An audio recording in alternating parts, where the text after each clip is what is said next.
Welcome to the 337th episode of the Video Games podcast, where we talk about any game at all, including new stuff, old stuff, and anything in between. If we are playing it, we'll be talking about it. Today, we are recording on May 21st, 2023. My name is Brad Galloway. I'm the editor of GameCritics.com, and I'm also 50% of this here show. With me is the man who's got a real grudge against the undead, Carlos Rodella. Let me at him.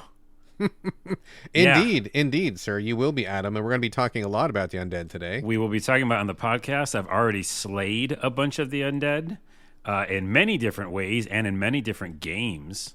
So that is definitely a good way to start. That is a good way to start, and I think there's nothing better to do with the undead than to slay them. So I'm looking forward to discussing your techniques, your equipment, any strategies you have, any advice, because it doesn't hurt to be too prepared. Yeah, you don't want to keep them around and like have coffee and stuff, because at some point they're just going to bite you. Yeah, it's funny because in every zombie movie, there's always one guy who's like, oh, it's my wife, oh, it's my daughter, oh, it's my father, and it's like a super far gone zombie, right? But they're like, oh, maybe they'll come back, or I can't stand to brain them, and it's like, man, that's a ticking clock every single time, right? I know. Why do they keep putting it in shows and movies? Because it's already been done, like we get it, and also it's so unbelievable. Yeah. Although maybe I should shut up. I think it still would be difficult for a family member, right?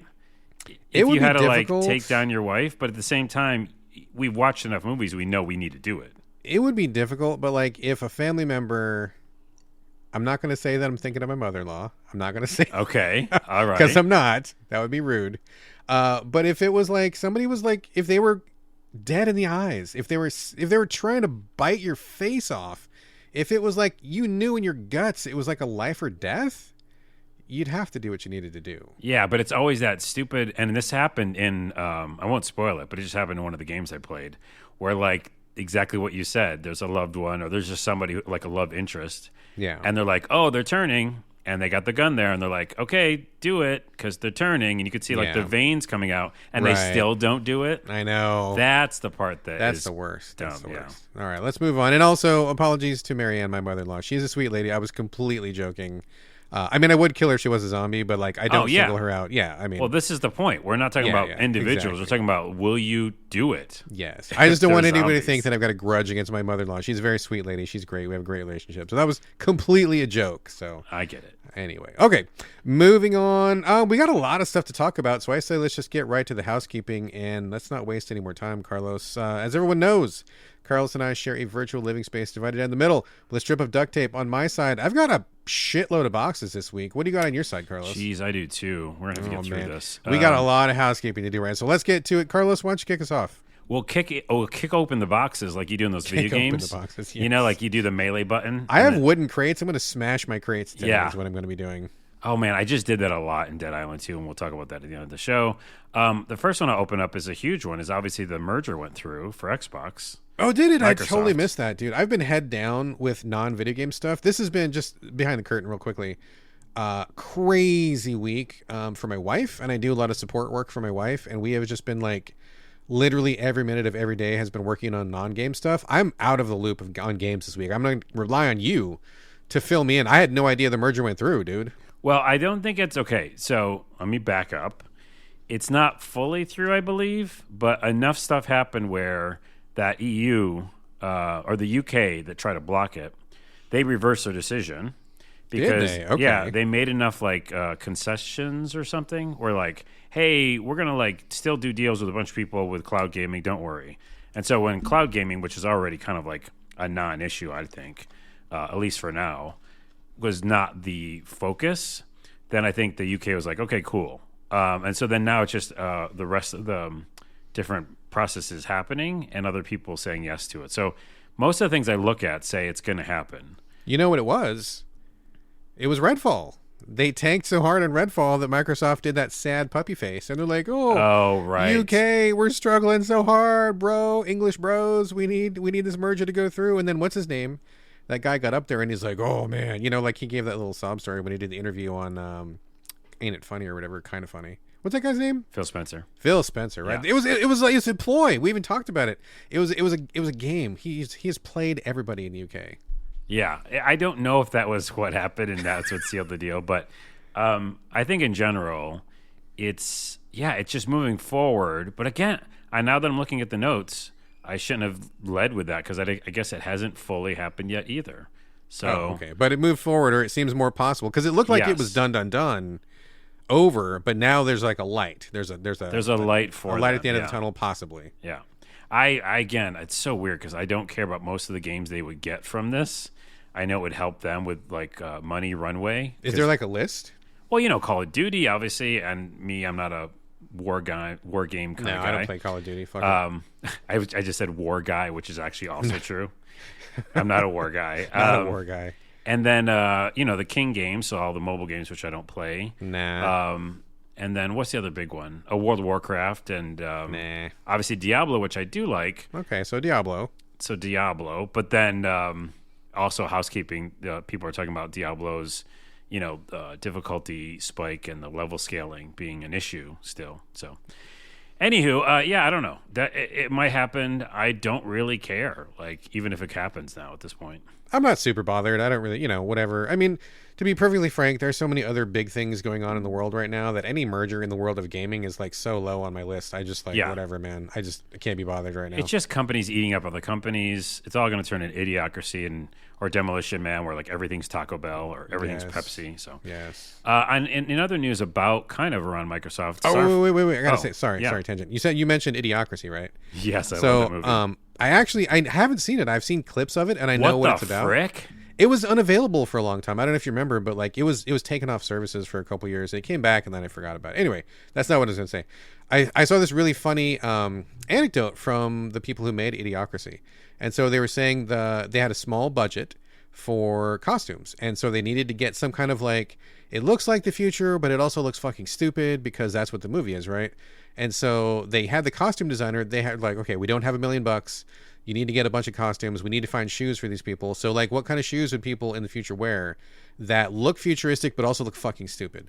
And so the costume designer was like, oh, okay, well, I'm going to get in touch with the indie shoemaker scene, which I guess is a scene. I'm not tapped into that scene, but apparently it's a scene.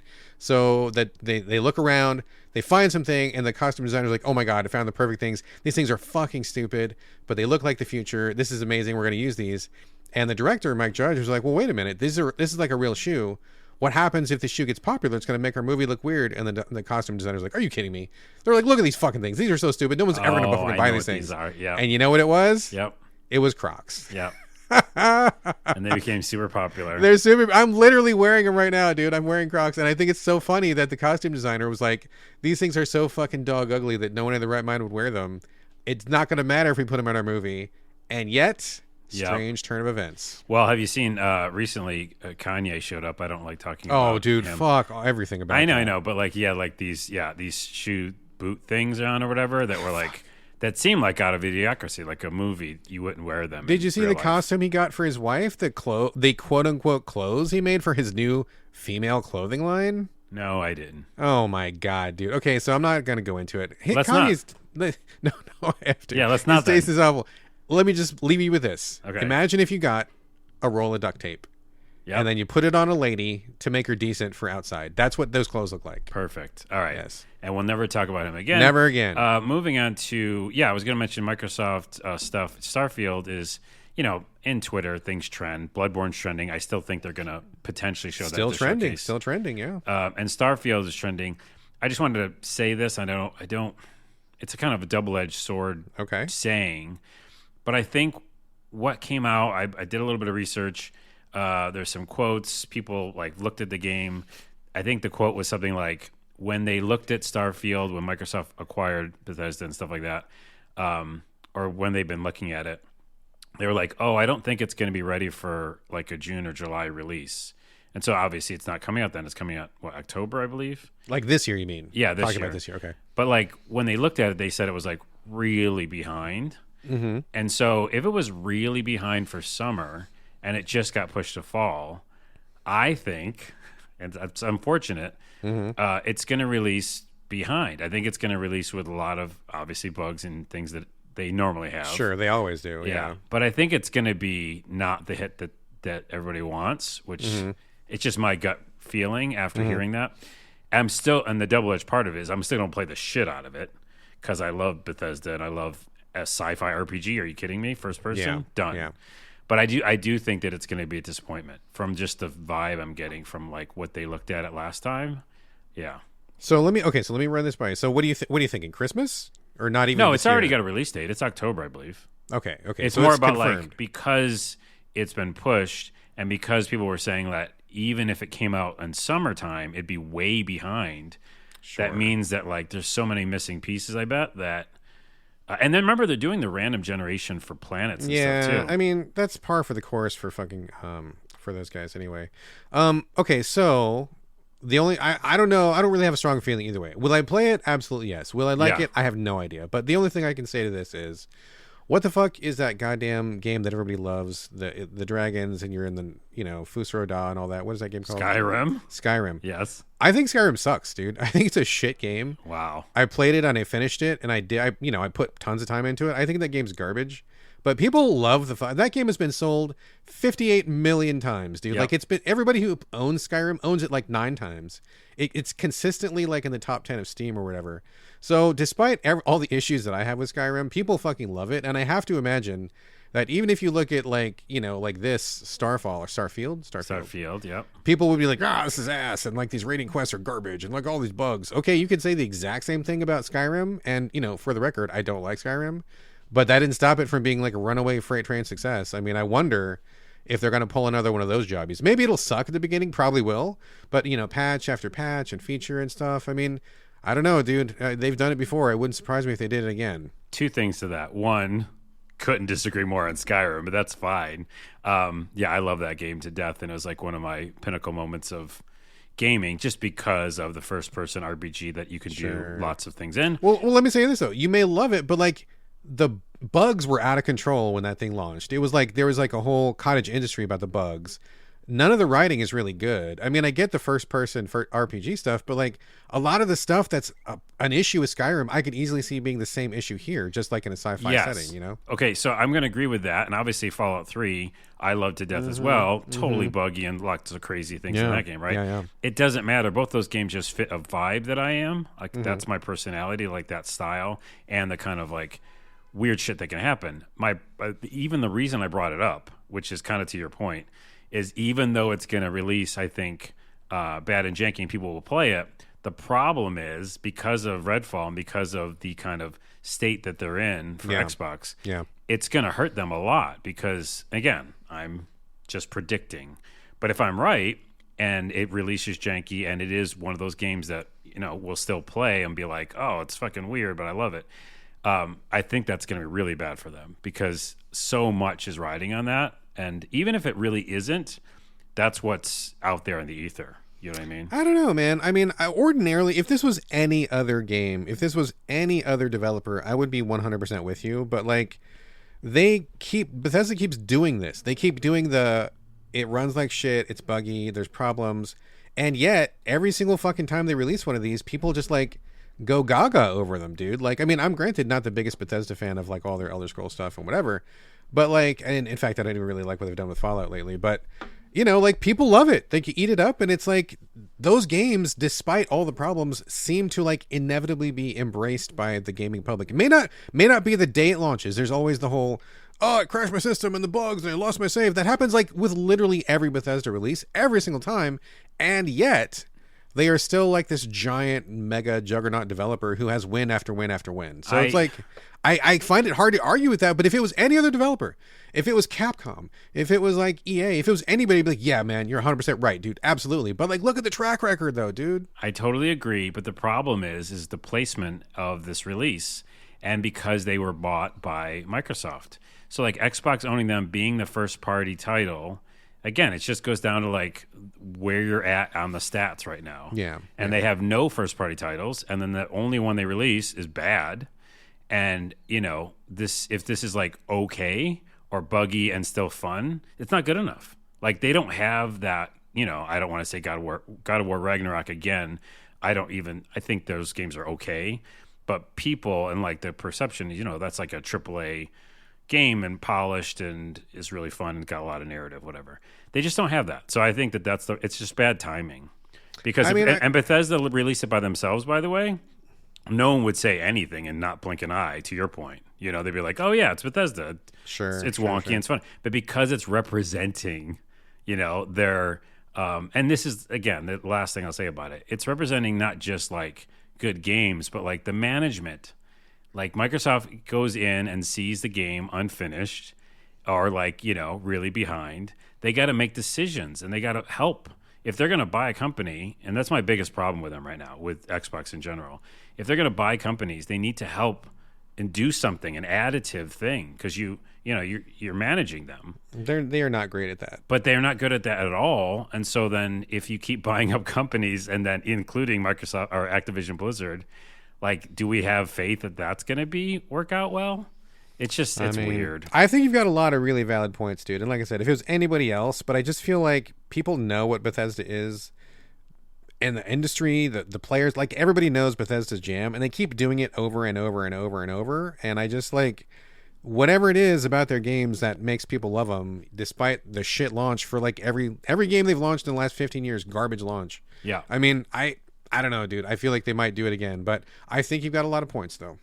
It's interesting. Again, I'm going to play the shit out of it. I don't even care. Like it's personally, look at it I'm this going way. to play it. If they do even like a third of what Skyrim did, that's monster success, dude. So yeah, and it's sci-fi. I'm like hungry for that. For sure. Okay, let's open some of your boxes, then I'll have a few more. Okay. Shout out to Mommy's Best Games and good friend Nathan Fouts, the mastermind behind Mommy's Best Games, the publisher. They've just come out with a new game called Bumpy Grumpy, which is really funny. It makes me laugh every time I say that. Because you could probably apply those two words to a lot of things that are not video games. But it's Can you though? Oh, I definitely think you can, dude. Okay. For sure. But you can no.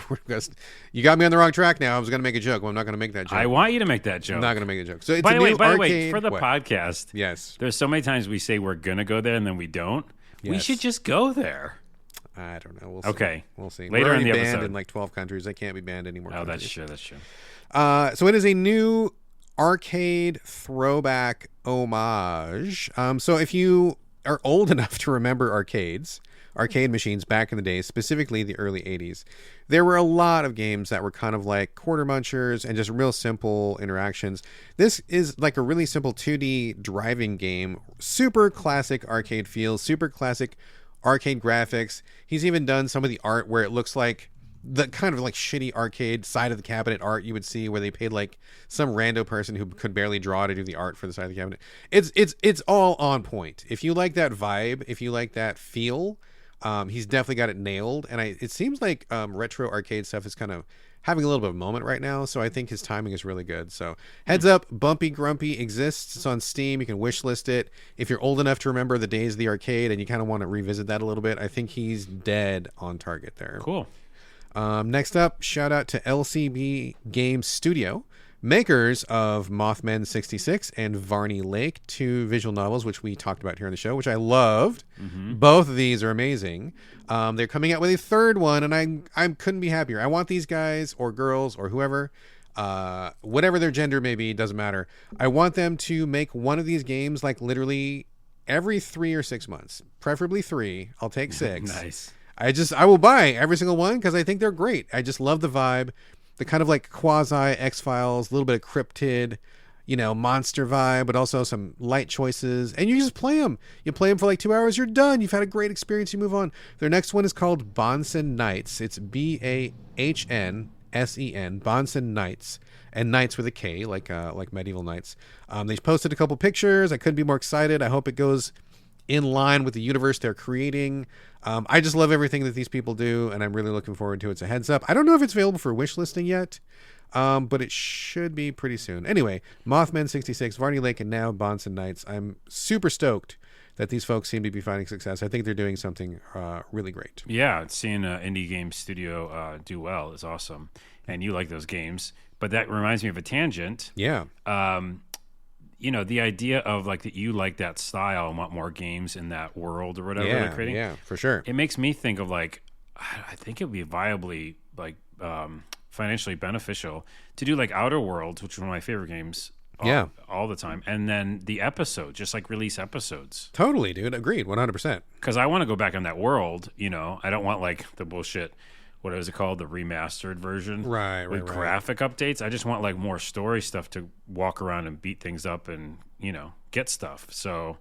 See, you bring up an excellent point, dude, and I think you're a genius for saying that, because I think more games should do that.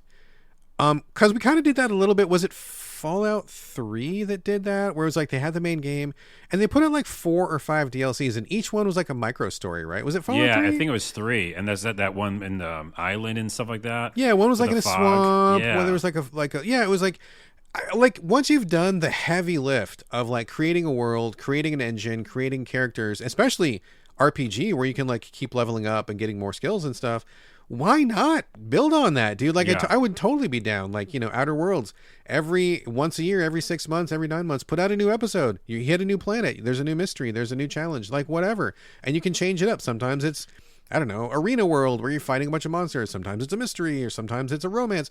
Who knows? Like, I'm surprised we don't see more of this. It seems like everybody makes a game these days and they just like move on. But like a lot of these, like, you know, like you said, Outer Worlds or anything, a lot of stuff that I play, I would love to come back to it and just.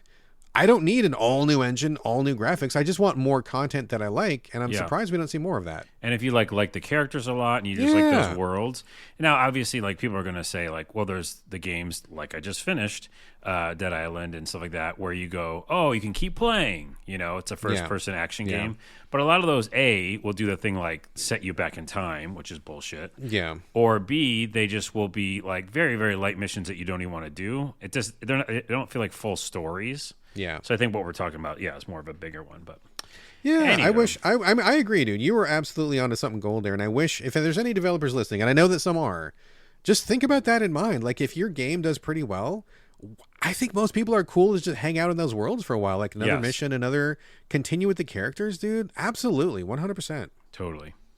Oh wait, do you have some more things? I have 3 more things, 2 small and a big one. Let me just give you one more shout, and then I'll turn it back over to you, and then I'll wrap mine up. Just heads up, Mortal Kombat 1 just announced. Did you see the trailer? Did you see the announcements? I didn't see the trailer. I saw the announcements. I don't give 2 shits about Mortal Kombat, but okay, remastering the first game. No. It is a brand new reboot for the whole series, and I believe they're going to keep going with the narrative. I know some of the people on the writing team. I'm not going to name them here, but they're good folks, good friends, and I think they do a wonderful job. And in fact, I think they are largely responsible for the resurgence of Mortal Kombat, starting with Mortal Kombat 9.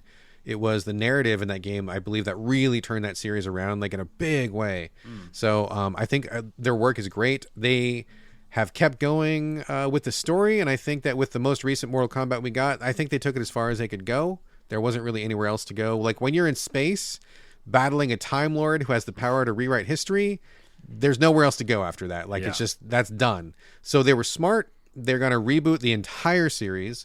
I have some insider information. I can't give any specifics, but the basic thing I'm hearing is some fans are going to be fucking pissed because they're changing a lot of stuff. And you know as well as I do, some people don't like anything to ever change. That's wrong. You got to keep freshening things. You got to keep changing things. You got to keep moving forward. If you like the old games, those are still there. Those did not get deleted. But this is going to be a brand new, everything fresh. I'm very excited. I love the MK narrative team. I love, in fact, I like Mortal Kombat. I don't like the fatalities. I don't like the blood. I could do without that, but I like the gameplay is really fun. I like the characters, like the story. So I think this is great. I'm excited for a brand new start. Cool. Yeah, I just You sound like negative interested. I am.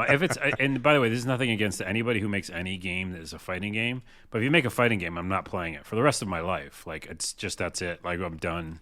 I find zero interest in it and fun, and I get mad. And no, last time I played a fighting game I enjoyed was college. Street Fighter 2 on my SNES. Mm-hmm. It was like everybody was together and we were couch co-op, and it was like the thing to do. And also that's not, remember fighting games got faster and faster. Oh yeah. Like Street Fighter 2, even with some slowdown, which I kind of liked, it was like doable. I don't know. For me, my mind was like, okay, I get this. Chun-Li, do the move, blah, blah, guile, kick, whatever. But yeah, I just haven't enjoyed it forever, and I will never play them again. So, but good on them. I like reboots. That's fun. Yeah, I will say that I'm not deep into the fighting game scene. Like you, I think a lot of them are moving too fast for me. I know Street Fighter 6 is coming out soon. There was a beta. I skipped the beta. I didn't play it. I mean, am I going to play Street Fighter 6? I don't know. I might play it for a minute, but the thing I like about Mortal Kombat and what I like about what they went was because I'm not online. I'm not a competitive player. I don't practice enough. I don't want to hang with the people who have like the unbeatable combos. But what makes Mortal Kombat good for me is they recently have been really pouring a lot of effort into the single player campaign. So if, like me, you enjoy the mechanics of a fighter, but you're not good enough or don't want to get good enough, and you just want to, beat up some fools and have some cool story, every one of these games since MK9 has had a really good story mode where it's like pretty lengthy. You change through characters, you see different perspectives, you see like cool cutscenes. They've been killing it. So like from a single player perspective of me who has no intentions of ever going online, MK since number 9 has been exactly the right thing for me. So well, there you go. Yeah, I don't like the mechanics. That's why I don't even like playing. Sure. But remember Simpsons wrestling? That was fun. It was janky as hell, and I really enjoyed it. Moving on. Moving on. In game news, because you're talking about new games and stuff. Little Kitty Big City. Oh, I saw that. Yeah. Because I like any game where I'm a cat, and I just loved Stray so much, and it actually looks like pretty good. Like, I was kind of impressed by the trailer, so I'm kind of interested in that. Also, Mouse is all over the internet and trending, which is essentially a first-person shooter where you play and you're shooting like 1920s cartoons.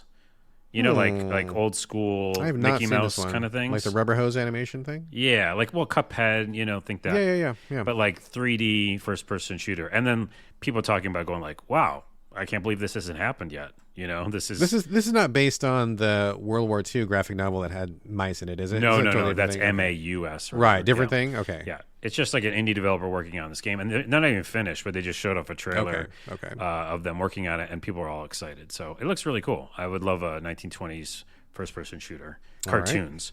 Also for you, Darkest Dungeon 2 is rumored to be coming out, or at least released. It did come out. It did already. Okay. Yeah, I saw it. I'm really excited, but there's no console. So it's like, I love Darkest Dungeon, the first one. I mean, I loved it so much. I beat it all the way, beat all the extra bosses, did everything you can do. And then after I did everything you could do, I played that game and I made $1 million just because I wanted to keep playing it. I never do that. So, loved it. And I'm looking forward to this, but I can't play it on PC, dude. I can't. It's only on PC right now. I'm not going to play it on PC because I will probably pour 100, 200 hours into it easily. And I need it to be at least on like Xbox or PlayStation, hopefully Switch, but I don't know that Switch is going to cut it because it was already a little bit too small on the Switch before. Yeah. And I think that with all the, I don't know, I feel like probably Xbox or PlayStation maybe, but not PC. So as soon as it comes to console, I'm all about it. Perfect segue like we always do, never plan it.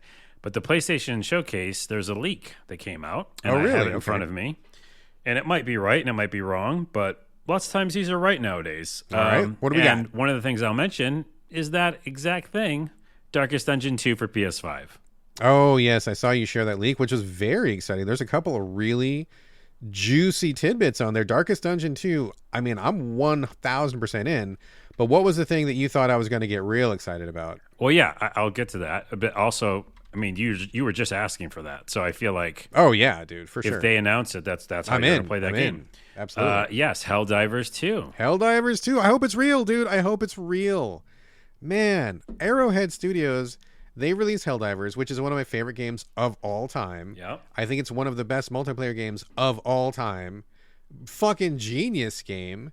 And they disappeared.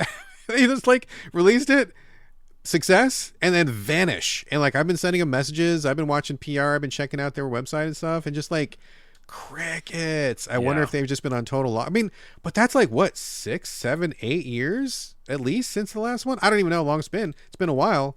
I'm well past ready for a sequel, dude. I hope it's real. I don't know what it is, but it seems like it is. A lot of these seem very, very potential, which when they're that close, I feel like they're all real. So here we go. I hope so. A few more.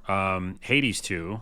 Isn't that already out? No, but we've definitely seen footage and stuff. That's a real game. Yeah. And I feel like PS5, that would make a lot of sense. Makes a lot of sense, yes. Goodbye Volcano High. Didn't you like that a lot? I like the look of that. Haven't played it, but I style of did. it, yeah. I was interested. Yes. Ghost of a Tale 2. People like that game. I didn't really care for it. Killzone, the reboot. That's been going around. That makes a lot of sense. Yeah, because I kind of enjoyed it. It's like, what was it, a launch title for PS4? I think so. It was an old game, but there's a bunch of those. Like it ran for a while. Yeah. Ghost of Kamakura by Sucker Punch. I don't know what that is. Spider-Man 2, that's obviously going to happen. Of course. Dark Side, which a game that was supposedly canceled, I think, by Santa Monica Studio. So that's a question mark. I don't know if I believe that one. And then Death Stranding 2. I'm very excited, yes. I think that's all real. These all seem totally real. I mean, that seems very real. And by the way, almost all these things I'm saying right now are exclusives. Oh, sure. So I'm not surprised. I'm not trying to say the Microsoft thing, but I am. Half-Life Alyx, I think that's real because I've always wanted to play that, but I didn't have the good enough the proper Oculus VR thing for it. Yeah. And so I would, I'd still have to get PSVR 2 at some point, but I would say that is more affordable, and that game is supposed to be amazing. That's what people say. I've heard good things. Final Fantasy VII Rebirth, I don't know what that is, but just another episode. That makes sense, probably. There's Silent Hill 2. They're going to have to show that because I think they already gave us that sneak peek. Was it Bloober Team that's working on that? Yeah, Bloober Team. I don't know about that, man. Well, I think know it's about them Bloober folks. Oh, you don't know if you like the remake? I've played a couple of their games, and I can't say that I really get along with them that well. Just their style. I mean, I know they got fans, but for me, it's never been a match. Well, would this be a match? Snake Eater. I mean, I don't know. People are really saying that's really going to happen. It's a remake that people wanted for a while. Sure. Metal Gear Solid 3, isn't it? It's a Metal Gear Snake Eater. I forget which number it was. I think it's 3.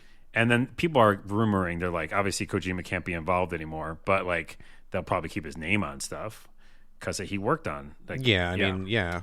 Resident Evil 4 VR, and then Twisted Metal, and Last of Us Factions, which I don't care about, but and a couple others, but that's still a fucking ton of really. Did you see there's a Twisted Metal TV show coming? Oh yeah, they're going to show Fallout TV show and Twisted Metal TV show, I think. As well. There was a trailer already for Twisted Metal. It stars the guy that was the Falcon. What is his name? I like that guy. I don't remember. I forget, but he's a good actor, and I like him. And I'm sorry I can't remember his name, but he's supposed to be the main guy in Twisted Metal, and it looked really funny, like intentionally funny, which I think is the only possible way you could make that work. Yeah. So, anyways, that's a bunch of the leaks, and I believe most of them, which is crazy. So it's gonna be fun. Those seem pretty real, dude. Yeah, that's exciting. Yeah. It's going to be in a few days after this release of this podcast, so check it out. Excellent. All right. I'm sure we will talk about that next show. Any other boxes? I got two more boxes. Teeny box for me is just that, there's two boxes, I guess. I'll do one, you do one. One is that I am excited for Warhammer Bolt Gun. Oh, yeah, Bolt Gun, yes. It's a first-person, old-school retro shooter, like Doom style. Yeah. But with some modern conveniences, which we always like to see. Gotta have them. And you can like scale the graphics like super old school or super new, more new school. You mean like more pixely or less pixely? Yeah. Okay. Mm-hmm. And there's more saving, and it's not like a roguelike. It's like a straight up game where you just like, blast a bunch of stuff, feel empowered. Just which straight is all up Doom about shooter, but straight with up the Warhammer Doom shooter. 40K. Yeah. And I'll get back to that later in this episode because I played one that is like a roguelike, and it's frustrating when you have to like do a level again, but this looked just so fun. Anyways, I bought it immediately and I was like, oh shit, I'm gonna play this tonight. Oh, is it out already? It isn't. Oh, I got fooled because sometimes you see a button that says buy now, and I guess. Did you pre-order it accidentally? I pre-ordered it, yeah. Gotcha. So I'll get it, day one or 9 p.m. or whatever it is, but it comes out in a couple of days at the release of this recording. All right. Well, I'm not a big fan of first person, but I do love 40K, so maybe I'll check it out. It just looks like they did everything right and really smart about the progression system and stuff like that. So very excited for that. Excellent. For you, another box? Yeah. Are you done, or you got one more thing? Well, I was just going to say that I beat Survivor. Okay, let's hang on to that for one second. Hang on to that, then. yeah. Okay, these are all going to be big boxes. Okay, first, I wanted to circle back. You told me last week to ask you this week about Apex. So what happened with Apex? You said you were thinking about going back to it. Oh. You were going to get in. How'd it go? Yeah. Yeah, you were right. Was I right? So just to remind people, last week we were talking about going back to games. I don't even know how we got on the topic, but You said you were like, oh, I'm going to go back to Apex. And I'm like, dude, it's kind of crazy jumping into that unless that's going to be your job because the skill ceiling's so high and people are so good. To me, that's really intimidating. And you were like, I'm going for it. And I'm like, all right, cool. So you did. And what happened? Well, I went through that practice area I talked about. Yeah, last the episode, practice area. Sure. And it is very, very good. I mean, it's incredible. They have like fake enemies that pop up. So you can like really like, in quotes, get good, blah, blah, blah, bullshit. For your own personal sake. And so I finished it all. And I was like, oh, yeah, I really, really think I like this. And I like a lot of the guns. I found the guns that I liked. Mm-hmm. And I felt pretty good at it. I didn't like some of the special, like, I don't really like most of the special moves or abilities. I can't believe so many people do. But then I just looked at the game itself, and it's trios only. You can't play it single player. Oh, they don't have the solo anymore? No, it's just trios. Okay, yeah. Mm-hmm. That's it. I'm done. Bye. You're out, you were out at trios? Yeah, I didn't even go in. I closed the door on my way out. I was like, yeah, I don't want to, because they do a really good pinging system. I'll say that. Yeah. So you don't have to talk to people. But I get anxious in life in general when I'm in a multiplayer situation. Very few games, Scavengers being one of them, which got, decommissioned. I will forever be sad about Scavengers. So will I. That was one of the ones where I liked being with other people, but most times I don't. I don't really want to be with other humans and have them rely on me and me to fail and them to revive me. It's just anxiety inducing for some of us. Yeah. So I saw trios and I go, okay, bye. That's a shame because I'm 99% sure that for a while they were letting you do solo as kind of like a testing mode, like they were kind of seeing how it was going to go. But I haven't been back to it, so apparently it didn't go well if it's not there anymore. But yeah, trios has always been the base experience of that thing. Yeah, and again, I think I'd be good at it. I felt really comfortable in the skills. I was like headshotting things, and it wasn't like I was bad at it, and I feel like I might even be okay at it. But my insides, my head doesn't like it. Anybody listening, by the way, please comment me, ONAWA on Twitter. Tell me that you feel the same way, because I just get freaked out. I was like, I don't want to do it. Yeah, but there was the other game I went back to, was Dead Island, and we'll talk about that later in the episode. All right. I did go back to that.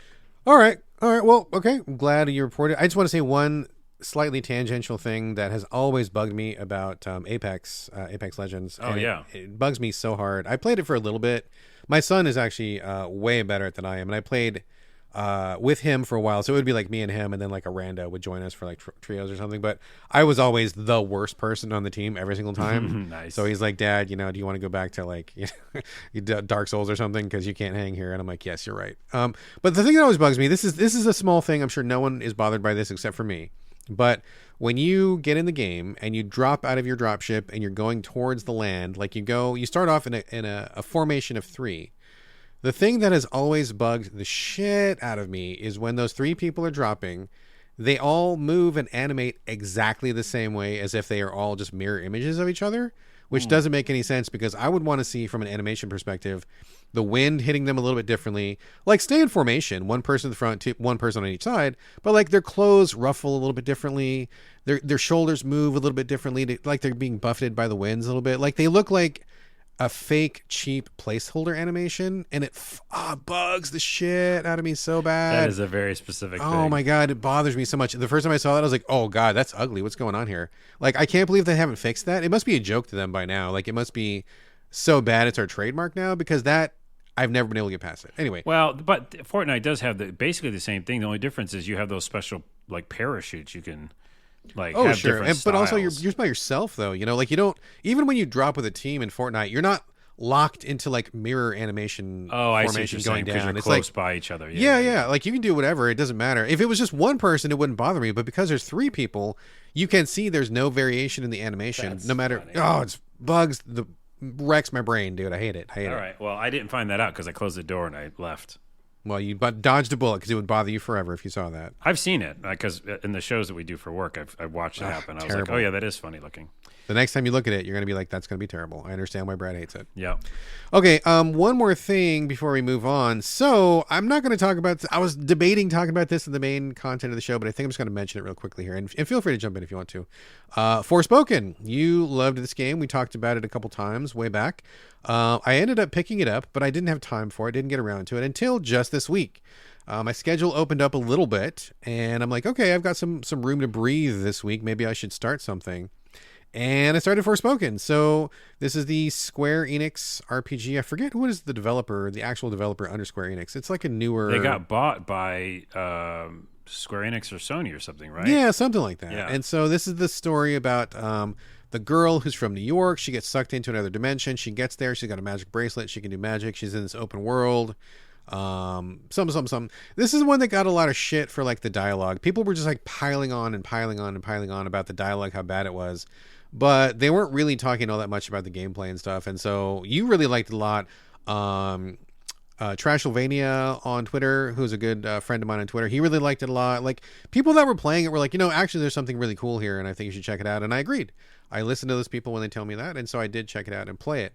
So just really quickly before what I say, you loved it though, right, Carlos? Am I correct in that? Yes. Well, okay. So I liked it a lot. Loved is a strong word. Okay, you liked it a lot. Positive. And okay. I did beat it, and I did put it down to like whatever the easiest mode is at some point. Yes. Because it just doesn't seem like there's any benefit to have it harder. Because I think I told you in text message, it's basically just makes the enemies more damage taking.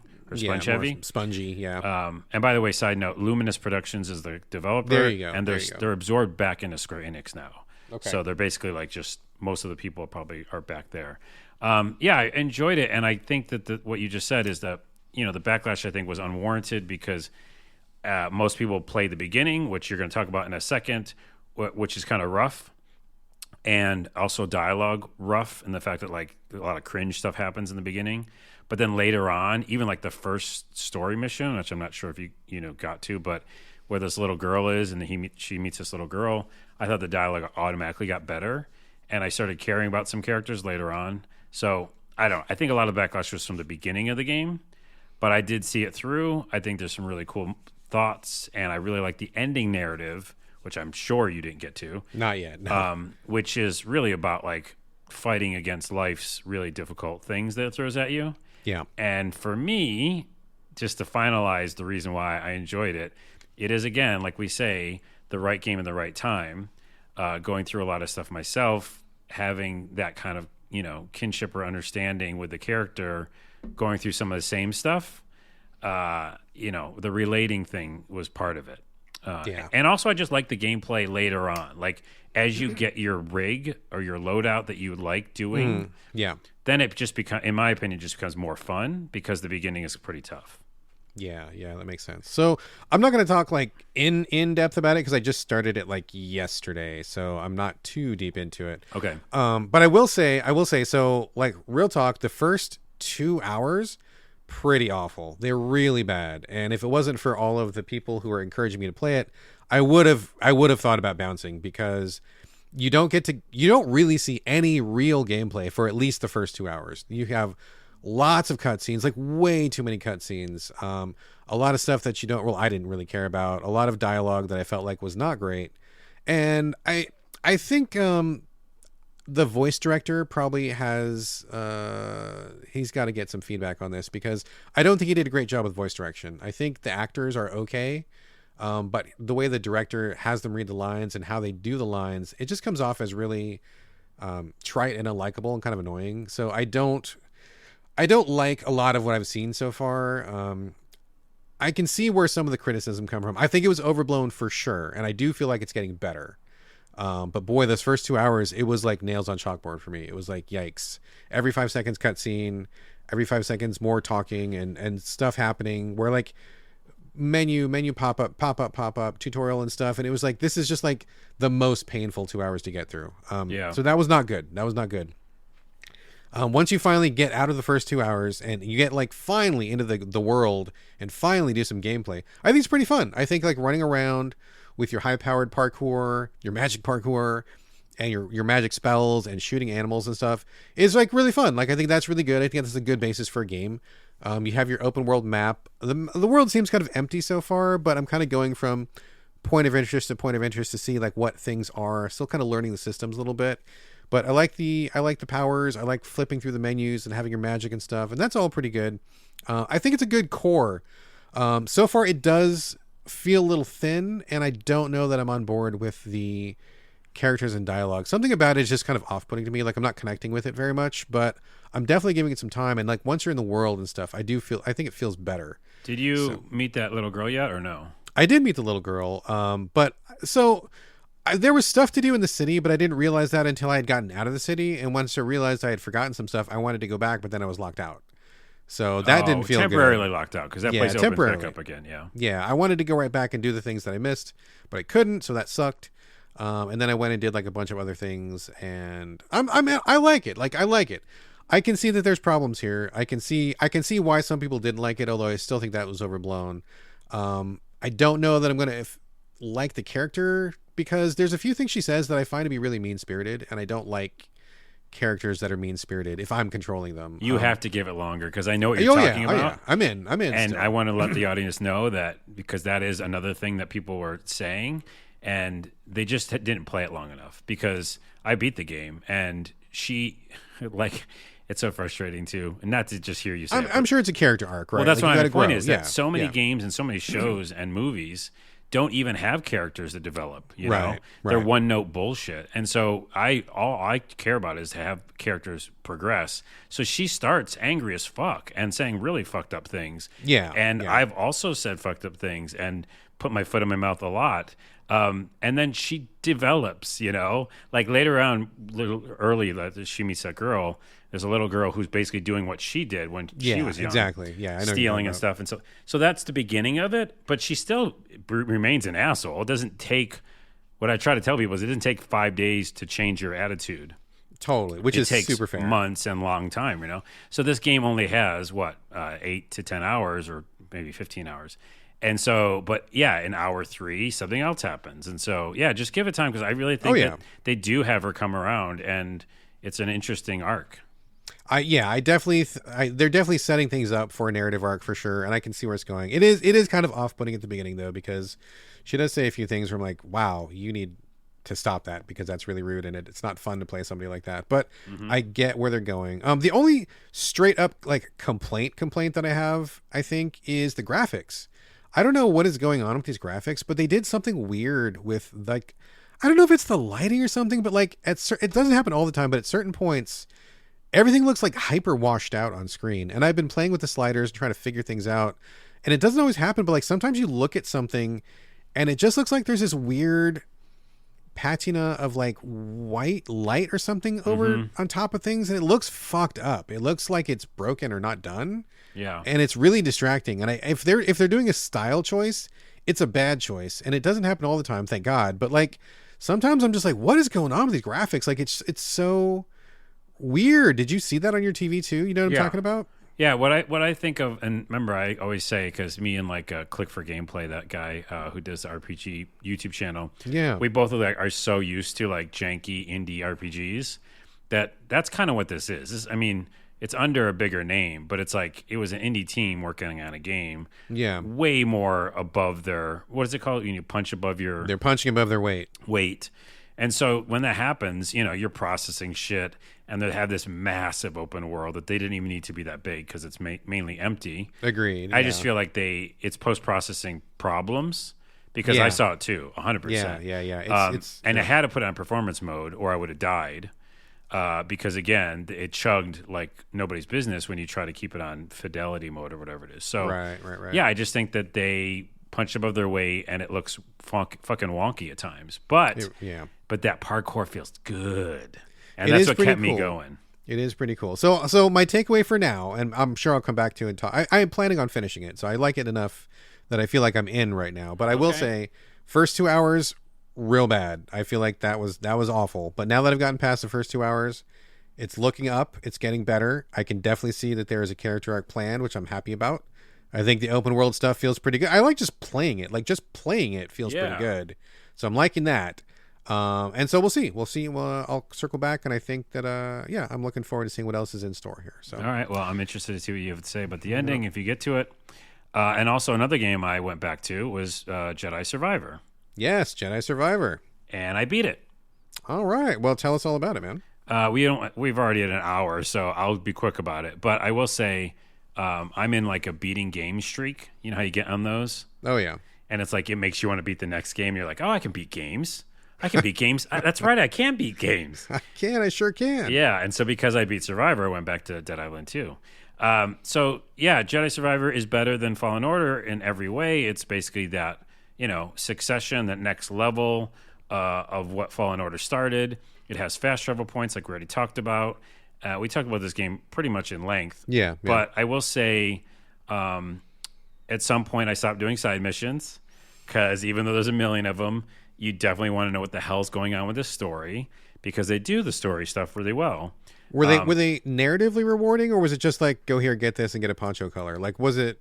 No, I know some you want were to finish the narratively story, rewarding, Okay. but I didn't care at some point because the general overall narrative was more important. Gotcha. Okay. Like things were happening, you know what I mean? Like it was really big too things. exciting to stop. Yeah, and I think that in those modes, in those kind of stages of the game, even though it sucks, they probably should just lock out other side missions and be like, listen, now let's just do it. Once the drama ramps up, I agree. Yeah, Don't be distracted the dramas, from that. you couldn't ramp up more than this story does. Sounds good. No spoilers.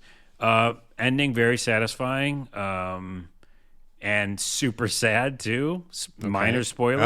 Uh-oh. It's like wildly happy and wildly sad, which is really cool to do, and totally sets up its third game. Like it totally sets up Oh yeah. its third game. It's gotta be a trilogy. Interesting, what's it called? Surprise at the end too. So lots of stuff happened. I loved it. It's close to a 9. If you, by the way, I bumped it down to story mode at some point, even though it was at Padawan level. Yeah. It did the same thing with Forspoken. It's like it just makes the enemies harder. There's no reason.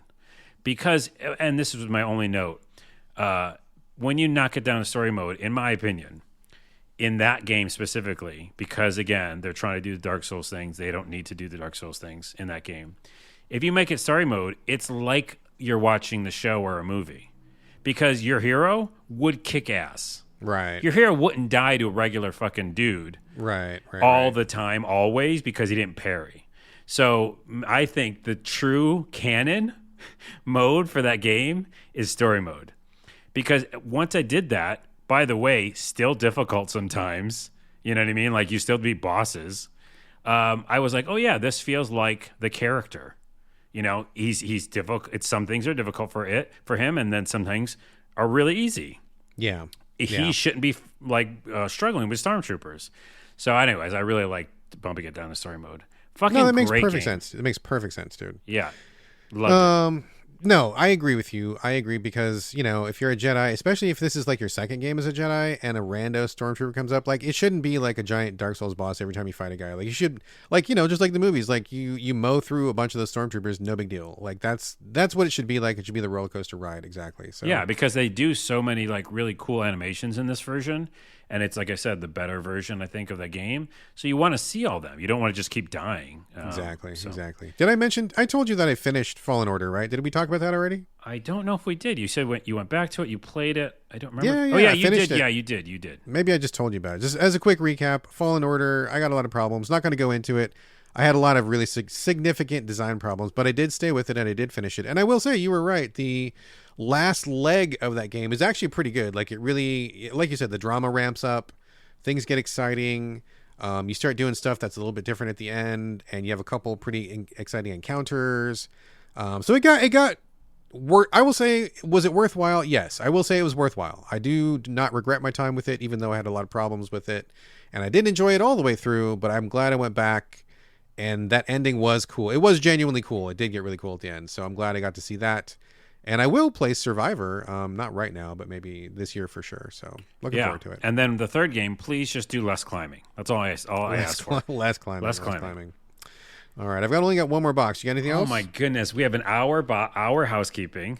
Open that box and then we're done. All right. So just as a heads up, I want to say it was like 5 months ago, maybe even 6 months ago. I was a guest on a podcast. Oh yeah, Tales from the Backlog.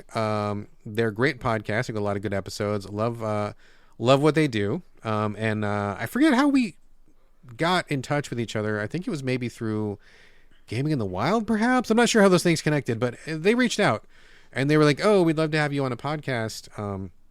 We struggled for a long time to decide on a game because they were like, "Oh, we're gonna play like a game, and we want to do like a deep dive." And I'm like, I'm allergic to that. I don't do deep dives on games. Very rarely, like a Days Gone, we'll do something like that, or we'll do like a Last of Us or something. But like once a year, you and I do a deep dive. We're not deep dive people. And so I'm like, that's tough for me. I don't know that I can commit to that. We delayed. We finally we just settled on a topic. I'm like, yeah, I can talk about topics. And so the topic was, if a game isn't fun, why are you playing it? So I had a lot of thoughts about that. They had a lot of thoughts about that, and it ended up being a really great discussion. So I would definitely recommend anybody who listens to this show go and check that show out, specifically that episode, because I'm on it. But I think all the rest of their episodes are really good too. So again, Tales from the Backlog, talking about what is fun in a game, what does fun even mean, what makes fun, what is not fun. And even though that seems like kind of a played out topic, we actually got to places that I wasn't expecting. Really, really good discussion. I had a great time over there. So definitely check that out. And I say that because I recorded it like 6 months ago and I forgot that I even did it until last week when they're like, hey, we record so far in advance that the episode's finally out. And I'm like, man, more power to you guys. You record 6 months in advance because we live on the edge, you and me. It's like week to week. We're like out there in the wastelands, just like surviving how we can. And these people 6 months ahead, that's some fucking planning, yo. So. I'm putting in my queue. I got to listen to it. I haven't heard it yet. I'm going to hear it. Yeah, it's a good show. So shout out. Thanks again to Tales from the Backlog for having me out. You can check it out, Tales from the Backlog, anywhere on your podcast that you get those podcasts. I'm sure they're there. Great discussion. Had a great time. Okay, one more thing then. Jeez.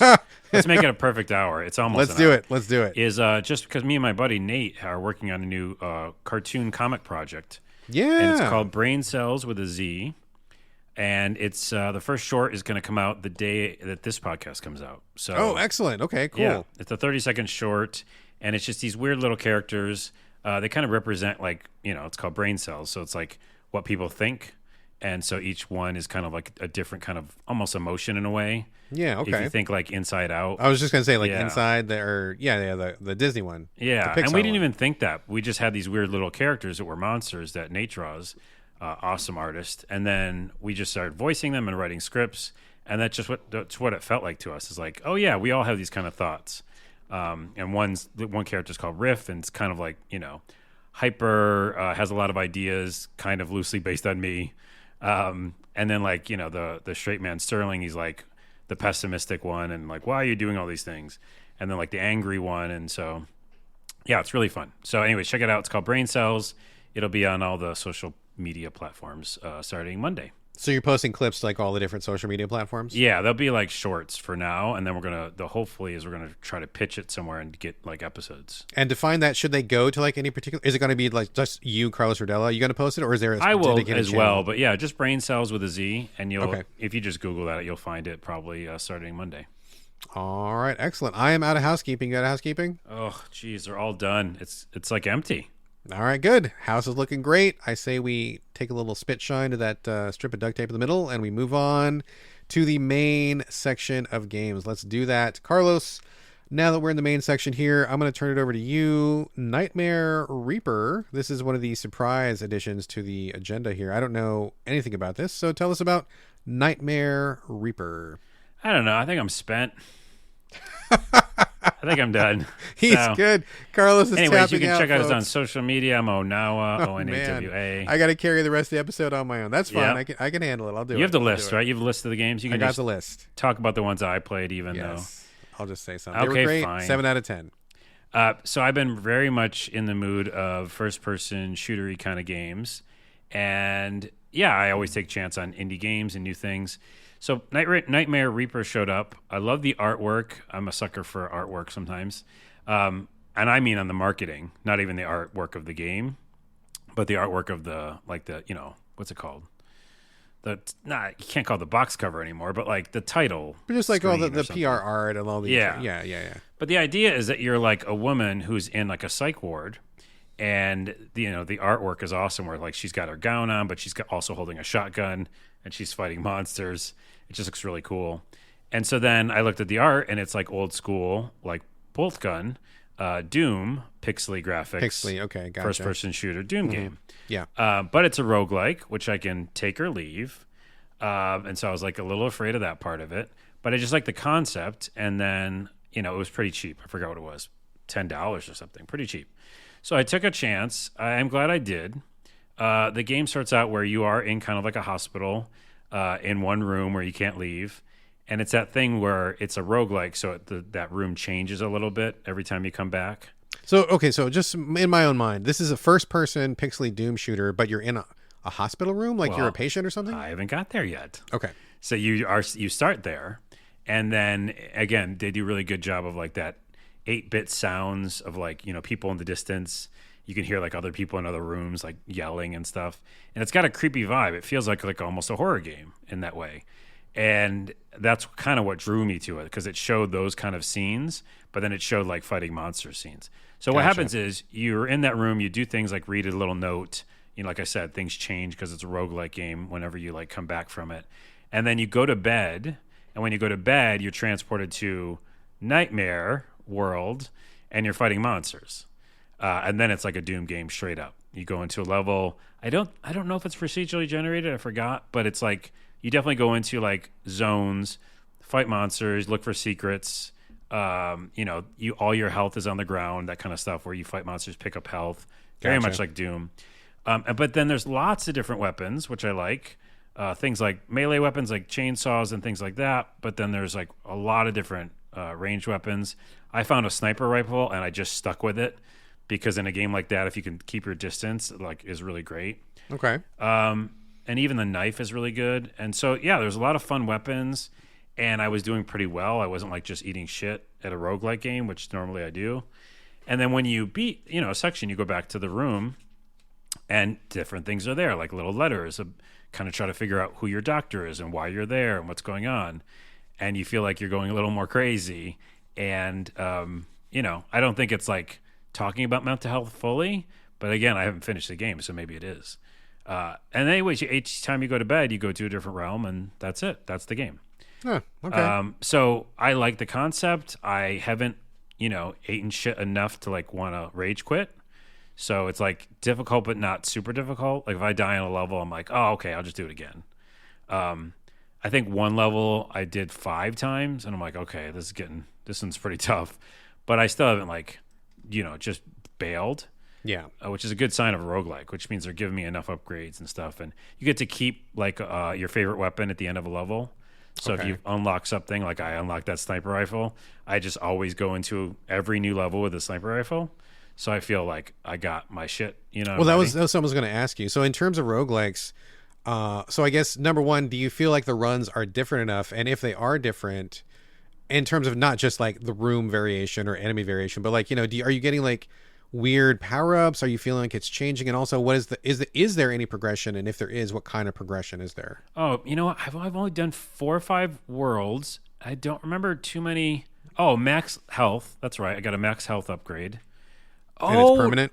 I'm so glad you said that, and I can't believe I forgot it. It's very fucking cool, dude. So, holy shit, this is the coolest part, and I forgot about it. You forgot the best part. Okay. Well, in its execution. So there is an max upgrades, and the first time I went to it, it's a little wonky on how to get to it. Like it's in the menu. So you go in the menu and you get a skill tree or whatever, and you like make money, and when you get money, you can buy upgrades and stuff. But what you do is the minute you go to the skill tree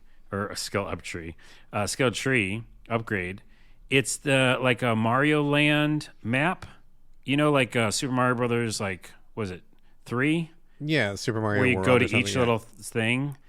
So you have a little character, and it goes to the different little blocks, and you choose which one. So like I say, I want to do max health. So when I choose that one, I choose that on the overworld, and then it's a 2D game. Really? Yeah, and it's a little Mario game, and you're the woman in your little gown, and you're collecting gold, and you're jumping on monsters' heads, and then when you get to the end, you get the upgrade. Isn't that cool as fuck? That is weird. I was just going to say, so what happens if you choose one and then can you fail them if you fail? I've died 3 times in one, and they kept respawning me. So okay. So like you don't like lose the power up, you just have to keep retrying until you get right. it. And you can get like less gold too, right? Because like there's so much gold in there, and the gold you win from there, you take in the other world. You know, you take out. So you get gold from it as well. It's fucking cool as shit, dude. I'm so glad you reminded me. And so that is fun. Yeah, that's really fun too. And then I'll also say, I think it is procedurally generated because, I think they're like each level runs. And stuff. Yeah, when I go back, I feel like they are different. But yeah, in general, I really want to know the story. Just like Cult of the Lamb, if you really build a roguelike that has something that's interesting where you want to know the ending, that can push me definitely through a roguelike, A good story counts for a lot, man. Yeah. So I'm just upgrading that woman and want to find out her story, and I highly recommend it. It's Nightmare Reaper. Right on. Nightmare Reaper. Playing on where? PlayStation 5? I think it's on Xbox as well. Didn't know which one I was getting on. I think it's on both, yeah. All right, excellent. Okay, Nightmare Reaper sounds like a win. It is. Very cool. All right, excellent. Okay, so let me talk for a minute about Tin Hearts. This just came out, I think, a couple days ago, maybe less than a week ago. It got a lot of hype, specifically on the Switch. It was shown at one of the Switch events. I forget which one it was, Indie World, or maybe it was the other one they do. Whatever they do, Nintendo Direct or something. And they showed like a lot of like little tin wind-up soldiers with like the big black hats and the red coats, and they were like walking around inside a house. Like, so they're tiny, so they were walking around like a house-size environment and stuff. People got real hype about it. I got real hype about it. It looked great. And that's what got it on my radar. And the PR company was kind enough to send me a code, so thank you very much for that.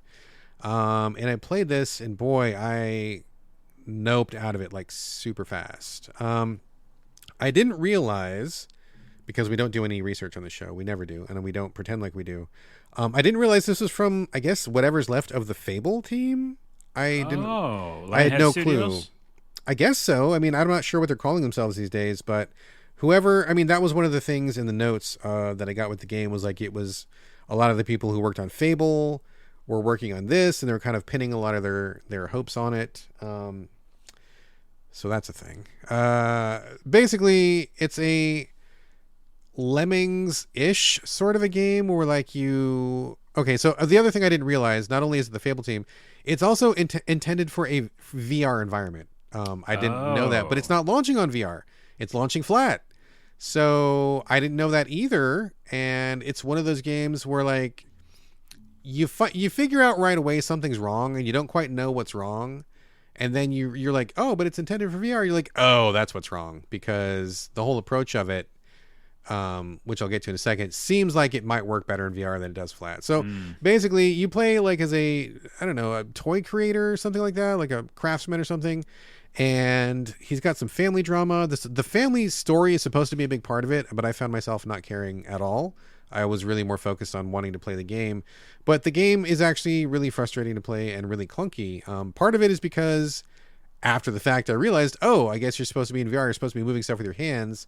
That would make probably more sense than what you do. But basically, you have a toy box. It's full of little toy soldiers. You open it up, and then they walk forward. You can't stop them. And what you got to do is you got to rearrange wooden blocks on the table. Like they'll hit a block and they'll turn left, or they hit a block and they turn right. And so you got to like arrange the blocks so that you create a path from the box to the exit. I mean, super straightforward. A million games have done this already. It's not like breaking any new ground, right? But it's really frustrating to play. It's really clunky because you have the wooden blocks. You have to pick up the wooden blocks, and instead of like having a menu at a button and just flipping through them and quickly going through it with optimum efficiency, you have to like pick up the blocks and like rotate them and then put them down, which didn't make any sense to me until I found out it was VR. I'm like, oh, okay, this probably makes a lot more sense if I was actually pretending to use my hand. Oh, right. But it's super clunky on a controller, right? It doesn't make a lot of sense on a controller. That was really frustrating to play. Also, there's specific places where you have to place blocks. Like the block, I'm not going to get too deep in the weeds this, but only certain blocks can go certain places, and you can only flip them certain ways. And so right off the bat, I was running into a thing where I'm like, okay, this already feels like 3 steps too difficult. It's not very intuitive. The things that I want to do, the game is telling me I can't do. So that was like a problem. I just was like, it felt like a real struggle to play. Like I wasn't like getting lost in the puzzly aspect of it. I was like, why is this block not sitting here? Why is it? Okay, this is the wrong block. Okay, how do I flip the block? Oh shit. Okay, I gotta put the block back. Put the block back. That's a hassle. I don't want to put it back. I just want to switch to a different block. Okay, where's the block I need? Oh, I gotta zoom in so I can get a good look at the block that I want to see before I pick it up, because then I'm picking up the wrong block. And I'm like, okay, this is all. None of this makes any kind of sense whatsoever. But I bet it probably would make a lot more sense if I was wearing a VR helmet, and that's my biggest issue right there. But also, just straight up, I don't feel like this game is very fun. Like once I did once I did 3 or 4 levels and I got the groove of it, I'm like, this is not fun. I'm not having fun with this. It feels clunky. It feels like a slog. It does not feel like in any way meant to foster ease of gameplay. It feels like it's going for like an experience, and it just wasn't working for me, man. I didn't care about the story. People say that when you get further in, you eventually get the perspective of one of the toy soldiers themselves, and they say that's the better part of the game, is when you're going through it as a toy soldier and everything looks huge to you, which is, I mean, sounds fun and interesting. I didn't make it that far because I just felt like it was very frustrating to play. Didn't work very well on a controller. I wasn't having a lot of fun, and I just like the whole thing was like struggling through mud. Like none of it was working for me. Yeah, so I feel like this is a game that just should have held it off until VR release. Yeah, I'm surprised. Number one, in the way that it feels, I don't feel like this is a great fit for flat. Some VR games, I feel like no big deal. Some games is a big deal, and I feel like this one really only makes sense in a VR environment.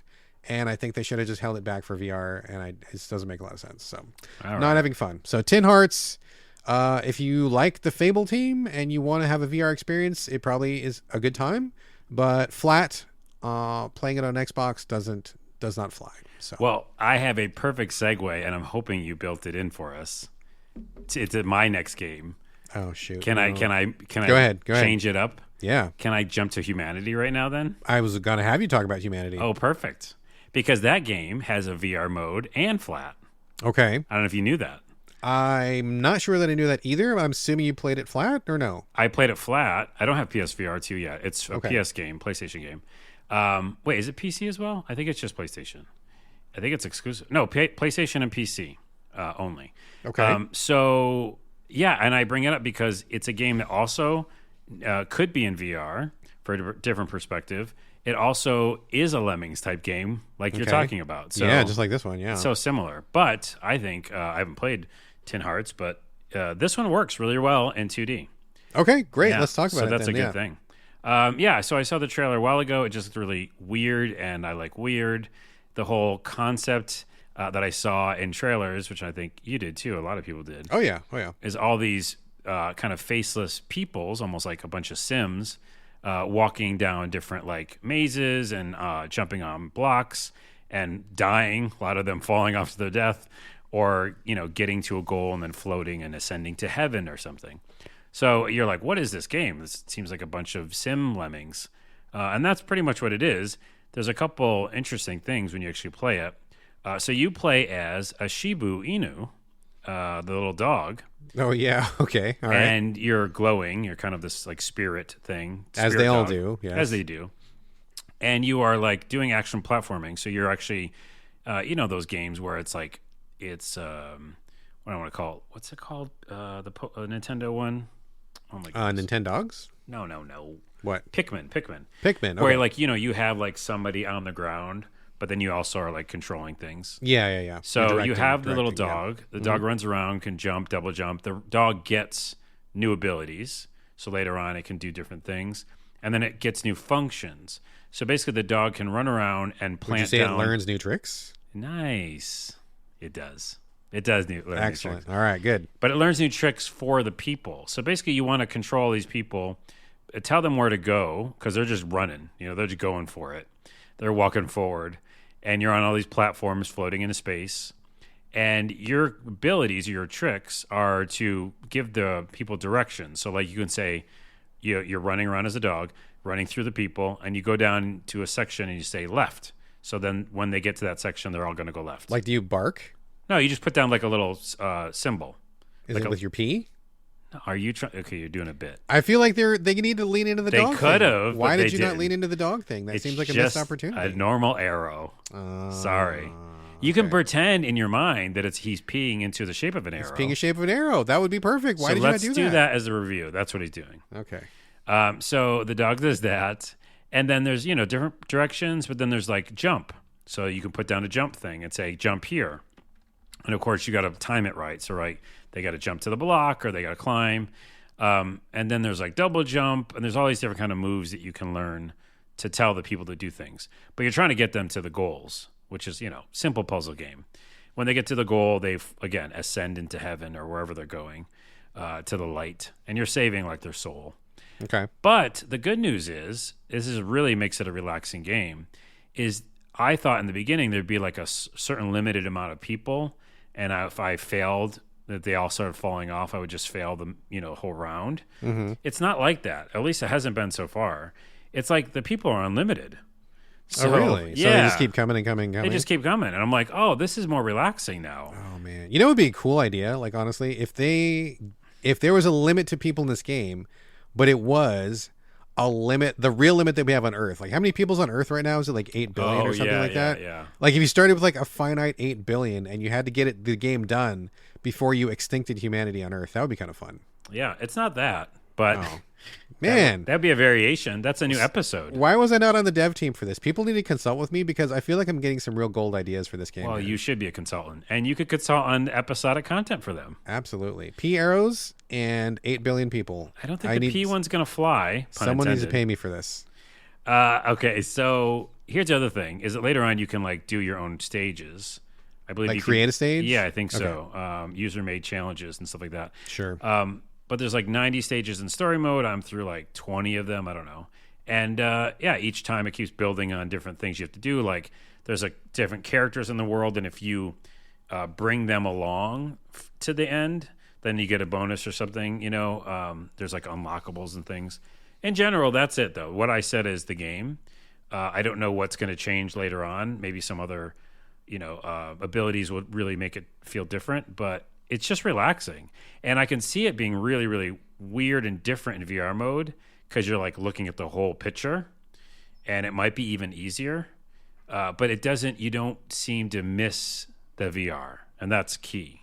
So you can't really, it doesn't feel clunky. It doesn't feel awkward. Like you don't feel like you're struggling. No weird decisions that don't make sense without a VR helmet on. Yeah, no, not at all. I think it'll be really cool and different in a VR thing. And when I eventually probably do buy PSVR 2, I'll play it again and get a whole new perspective. But it's one of those games where it does it well. Like Trover Saves the Universe. I love that game. Mm-hmm. And I like that it worked really, really well in 2D. This is that same thing. It's just really fucking fun. I think if there is a limit to the humans, then I misspoke. But so far, I have not seen it. So it feels like they chose right with that, because it makes it like every time I pick it up, I'm just relaxed. I'm like, okay, I fucked it up. Oh, they're all dying. Let me do this then. Oh, now there you go. I got it. It's that kind of thing. And like real humans, there just is an endless stream. There's always more coming. So. There is always more coming, being born. And by the way, some of the team is from Tetris Effect. Remember that game? Oh, yeah. That was a good game. Fucking good game. Also, Rez. Good game. Yeah. Good game. So good hands, good game. I recommend this game. It's relaxing. Excellent. If you have PlayStation, we were talking about this before the show. One of their subscriptions, I don't know which one the middle tier. Middle tier. You get it for free. Yeah. So that's what I did. I just upgraded mine. I had the essential or whatever. I paid $4 for 1 month, and I got to play this game and be able to just beat it, before the month's over. So it's not too expensive either. I looked at it because I did not have the middle tier. In fact, I don't think I'm even subscribed to PSN right now. But I was like, how much? Is it like $12, $19? It's pretty cheap. Yeah. It's pretty cheap. So this one seems like a cool one. I got to write this down because I definitely would like to play this at some point. So I'm glad is this 2 wins in a row for you? Nightmare Reaper and Humanities, both 2 wins. Yeah, it is. 2 recommends. Let me look at my list now. Oh, we're gonna hit some that aren't. Okay, all right. Yeah, 2 recommends. 100% recommend this. Yeah, for sure. Good way to start the show. Okay, good. Excellent. All right, let me talk for a minute here. So as we say in the opener, on this show, the So Videogames podcast, which is what you're listening to now, we talk about new stuff, old stuff, and anything in between. So, like I said earlier, my week kind of opened up unexpectedly in terms of game schedule, and I went back to something that I guess it qualifies as an old stuff, I suppose. Not mega old, but pretty old, or kind of old. I went back to Sekiro, Shadows Die Twice. Oh, I saw that you did that, and I saw the comment, and yes. Yeah, because I am a crazy person that likes punishing myself. Yep. Some part of me must be mad at some other part of me because I went back to this game. So, for context, this is the From Software game where you play as a ninja named Wolf. He's got the prosthetic left arm, which is rigged up with all sorts of doodads and gadgets, grappling hook, an axe, shuriken, firecrackers, flamethrower, etc., etc., etc. He's got all sorts of tricks, literally up his left sleeve. Jeez. See what I did there?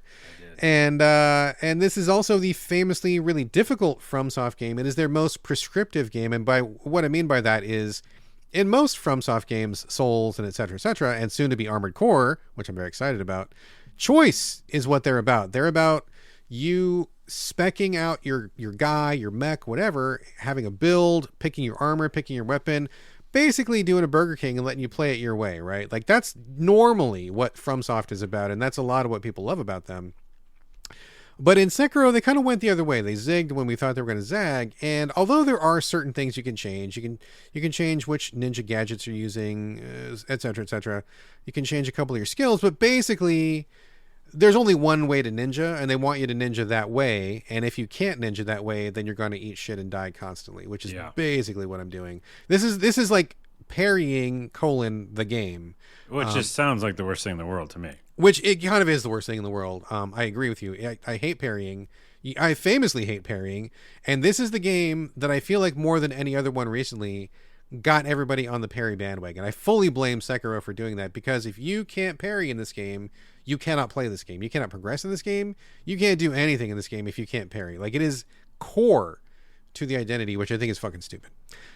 So I played this game before when it dropped, when it was new. I want to say it was 4 years ago. I don't remember when it was. A while ago, before Elden Ring for sure.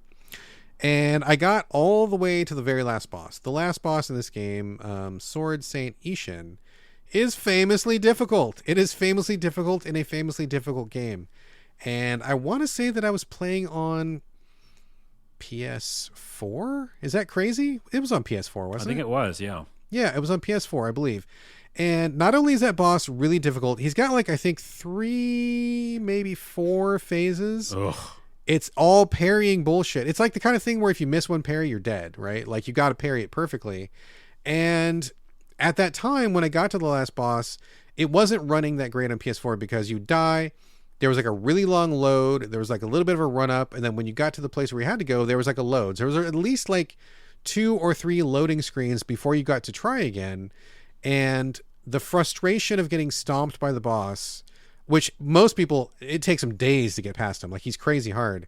The frustration of that boss, on addition to the 2 or 3 load screens, in addition to getting killed and everything, it drove me up a wall. Like, I lost my mind from it. I couldn't handle it because the frustration got too high. That's really something that they should have taken into account. And the rest of the game should take into account too. Because, like, you know, when you look at something like Super Meat Boy, those developers famously said that's a really, really hard platformer, but they mitigate the difficulty by letting you iterate, like, at the moment's notice. You push a button, restart, push a button, restart. The frustration they realized was mostly coming from the delay, not really from getting killed over and over. Something about being able to try again quickly calms your brain down just enough. You're still going to be pissed off. You're still going to be irritated, but not quit irritated, right? Yeah. Like, you're not going to be rage quit. And Sekiro failed that test for me. Like, I got so frustrated with the pause, the restart, the delay, the load, the get there, the load. That part drove me crazy. So I quit. I quit the fucking game on the very last boss. And it really drove me crazy. It did emotional damage to me that I didn't finish this game. It was crushing my... It was bothering me. I would wake up in the morning. First thing I think, I never finished Sekiro. Never Fuck. finished that game. Every goddamn morning. So I'm like, okay, I got to go back to it. And after playing Wolong recently, that was also parrying : the game. I came back to Sekiro because I'm like, I got to finish this game because it's wrecking me. And that's just me. I'm flawed. I'm broken. Well, no, we were just talking about finishing games. It's a That's thing. true. That's we could true. have It is a a whole thing. segment on that, just like because it gives you something or it takes it away if you don't beat it. You know, It does. Yeah. And this one definitely took something away. I felt like a lesser person, and me being the FromSoft expert, I think I've played literally every game they've ever released in America, and I've beaten almost all of them. This one just really stuck out to me as one that I had to finish because it just was wrecking me. So went back to it, started a fresh, brand new game. I didn't remember what the hell I was doing. I didn't remember what my abilities were. I didn't know where I was. I'm like, fuck it. I'm just going to start fresh and build up the muscle memory again. And getting back into this game, I was like, fuck, this game is so hard and so fucking annoying, dude. Like, it is like piss me off the game. It's just like everything about it is way harder than it needs to be. Everything about it is just really just fucking... I don't know what they were smoking when they did this. They must have been drinking their own Kool-Aid about, like, people want your games to be hard. Because it was like, this game is aggressively obnoxiously difficult, dude. Yeah. Oh It's my like you God. went back and you remembered exactly why you didn't beat that boss. Yes, and like, oh man, I got like just the early shit that they were doing. Like, I'm like, some of the boss runs are so obnoxious. Like, it's not necessarily that you're far away from a boss. And spoiler, all the bosses are difficult in this game, but like, you don't get to iterate quickly because basically in almost every single boss that I've gotten to so far, you have to kill like 12 dudes, like grunts, before you get to the boss, and you can't just skip past them because they will chase you and fight you. So it's like, it's even worse than a loading screen because you load up, get back in, get to your save point, run back to where the arena is. There's like 12 dudes laying around there. You got to kill all 12 dudes. You can't stealth them all. So there's going to be like a fight. You got to run out, let the alarm die off, come back, kill the other guys, get that done, let the alarm die down, let the boss go back to like his passive state, and then you fight the boss. Like, it's too much. It's too much. It's way too much. I want a fucking save point right before the room to every boss, and just let me fight the boss because these bosses are so difficult. It's pissing me off to no end. Yes. By the way, real quick, because we're going to revisit this when I talk about Dead Island too. All right. But the fact that they can't, they wouldn't put a save point before the boss is bazonkers to me. Dirty shit. Because it doesn't even add anything. There's nothing that it adds. You know what it adds? It adds get good is what it fucking adds, dude. It's like it's punishment for not being good enough is what it is. There's so many thoughts on that and so many frustrations. Yeah, it's this game is needlessly difficult in so many ways. So it sucks because here's the good thing, right? Like, going back to it, and I got to finish it this time. So I'm gonna, as long as it takes, I'm gonna finish this fucking game. Oh my goodness. I'm not gonna talk about it every week, but like the main character Wolf, cool as hell. He looks amazing. His visual design, awesome. Mechanical arm, awesome. His little ponytail and his scarf, he looks like you want to cosplay this dude. He looks cool as shit. The fucking grappling hook of this game is king. It's king shit. Like, it's so fun to grapple all over the place. Excellent grappling hook. And you know I love a grappling hook. I do. You love a grappling hook. I mean, just switching between that stuff is really cool. Some of the levels are really cool. Like, there's a lot of cool shit. Like, I'm not saying this is a bad game. It just makes it's a good game that makes a lot of really bad choices because they're being dickheads. The boss thing is really annoying. And also, like, when you die a certain number of times, it spreads disease to NPCs, and those NPCs will not let you do their side quest if they're sick. And there's a whole side thing that you got, and this game kills you all the fucking time, dude. So you're gonna deal with that thing, which is, I think, even kicking you when you're down. It's just like, there's so many things in this game. The thing that pisses me off the most, I gotta say, one more thing and I'm gonna move on. Okay. One more thing is, like, there's 3 or 4 different kinds of countering, parrying. It's not even just parrying. There's like regular parry, and sometimes you don't know if that's going to stun a guy or if it's not going to stun a guy. Sometimes it's like parry, block, they're open, or sometimes it's parry, parry, parry, parry, parry, wait, parry, and then they're open. So there's a lot to learn, right? You know, like, there's multiple patterns, but it's not just that. There's parry, regular sword / parry. There's somebody about to grab you, which means you need to either dodge or jump parry. There's somebody who's about to stab you, as in a thrusting stab. That's a different kind of parry, dude. So you've got at least 3 different kinds of parries, and how they signal this is, I'm sure they're going to say, well, look at the animation. The animation happens so fast. Like, the guy will wind up for like a half a second, and then he's doing the attack. That's not enough of a wind up, but then a little, forgive me if this is wrong, like a little kanji symbol. I don't know if it's kanji. I'm not a Japanese language expert, but it looks to me like a kanji symbol. It could be something else, hiragana, katakana. I don't know. But whatever, it is a symbol of Japanese language, pops up. I don't know what it says. My eye is not keen enough, and this is my failing. This is not like, I'm not criticizing Japanese language here, but like, I can't visually identify those symbols clearly enough to whether it says jump, parry, or regular stab parry or whatever. Yeah. So like, something comes up, it's like, boom, warning. I'm like, okay, I know something's coming. And it's a total crapshoot as to what it is, dude. Do I need to jump? Do I need to do the stab parry? Or do I need to do the regular parry? I don't know. And I guess wrong every single time. And it catches me every single time. It should just say red arrow up, or like X, or like circle, or something that's really easy to read in like a moment. But I'm not, maybe if I read Japanese, it'd be easy. I don't read Japanese. It's difficult for me. And it sucks that I see something coming and I just guess wrong every time. So that sucks. That sucks so hard, Carlos. Like, this game is just like irritation in the game, pissing me off front to back, and yet I gotta finish it because I'm broken. I'm a broken person. You want to go to that. I'm a very, broken very citizen. happy hearing all that I never even hit the start button on that Oh game. my God. You don't need to. You don't Because need to. I do like a challenge, and I've played some, and I went back to some from soft games. But No, I'll never touch need that this. one. You I'll don't never need this in your touch life. it. No, you don't need to. So, final thought. One of the directors of Sekiro also worked on Wo Long, which we talked about earlier this year.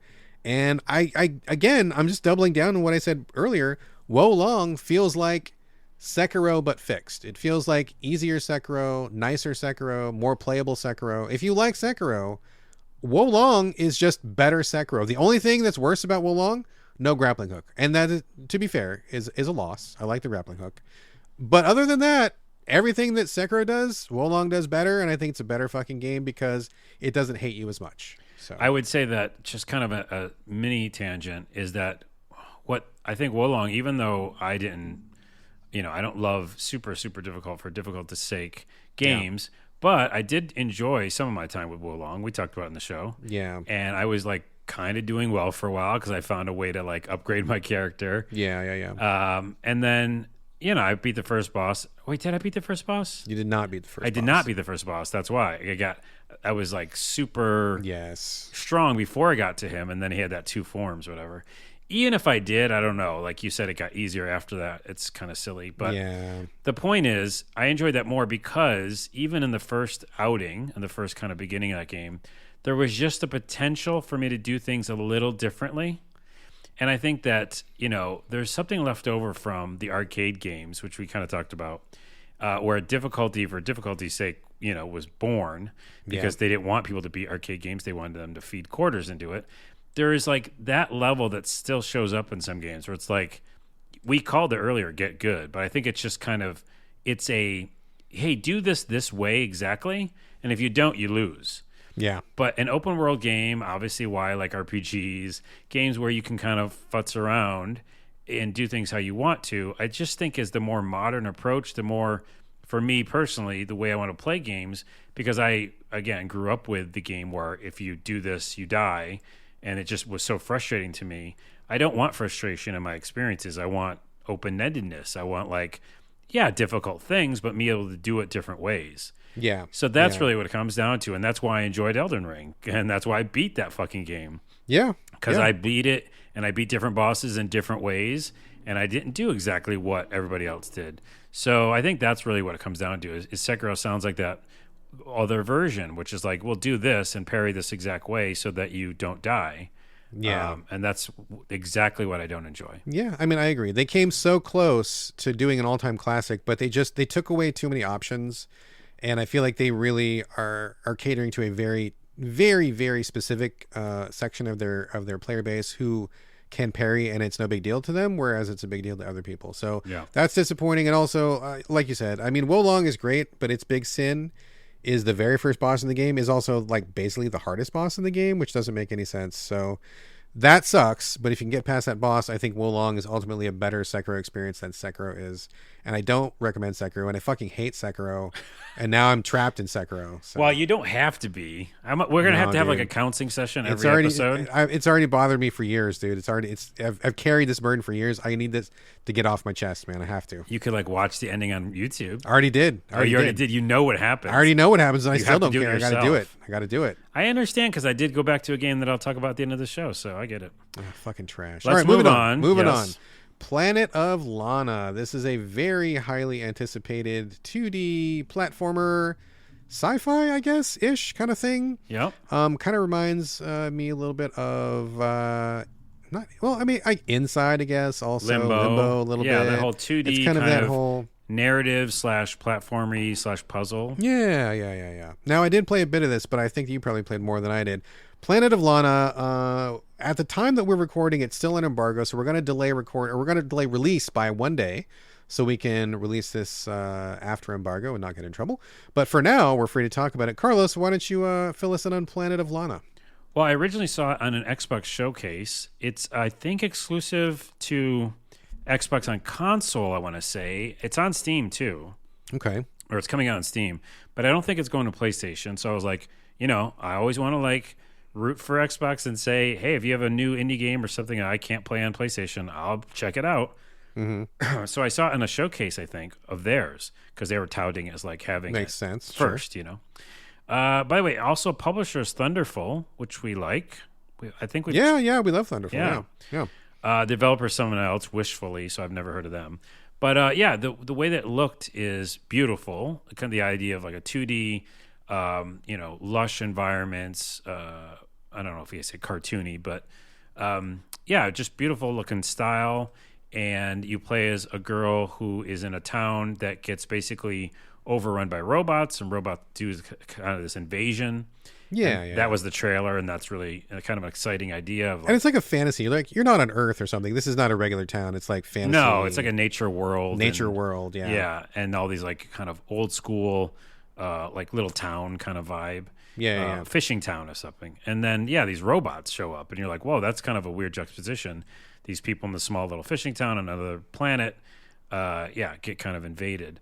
So that's it. And what the game is, it's kind of like a left to right, solve puzzles and jump and platform kind of game. Mm-hmm. But the hook is that at some point you meet a little creature. You do? And the creature is, again, what they showed off in the trailer. It seems really cool and cute. And that creature you can control and basically tell the creature to go do things to help you with puzzles. Yeah, your puzzle buddy. Your puzzle buddy, yes. And that's one of the main reasons I don't really care for this game. Oh, no. And I thought, you watch the trailer. Trailers are convincing. They set a mood. And I do like all the things I just said, which is I like the mood of the story setup and the idea. And the trailer's great. The trailer sold me as well. Yeah, exactly. So, but when you actually get down to the gameplay, and this comes up in our podcast all the time, there's certain genres of game that I'm done with. Mm-hmm. I'm done with forever. So fighting games is one. I will never play another fighting game ever in my life. And that's just what I know to be true. And I will, and I don't generally like games where you instant die, which I just played Bramble. Yes. I think they did enough new things in that game, and it didn't always be left to right. That game is kind of like towards the screen and back towards the screen, and you're running, and now it's a detective game, and it's kind of like it pauses for a minute, Yeah. And there's not just puzzles; it's like story elements. I think that thing does enough that I like it, even though it does that Dragon's Lair thing, which is like you do the wrong thing and you're dead. So Planet Lana does the same thing, and Limbo and Inside did too, but enough pushed me through. At least Inside to finish that game. I think I beat Limbo too, but Inside I really enjoyed that I beat that game. I like the ending. Yeah. So that's this kind of game. And you would think like, okay, I've done it before. But now after playing Planet Lana, I think I'm done with this genre now too. I don't want to do this anymore. I don't want to do a puzzle where if I do the puzzle wrong, an enemy comes swarming at me and I'm dead. And then I got to do that whole puzzle all over again. Yeah. And then sometimes I just get stuck, like straight up, I'm a dummy.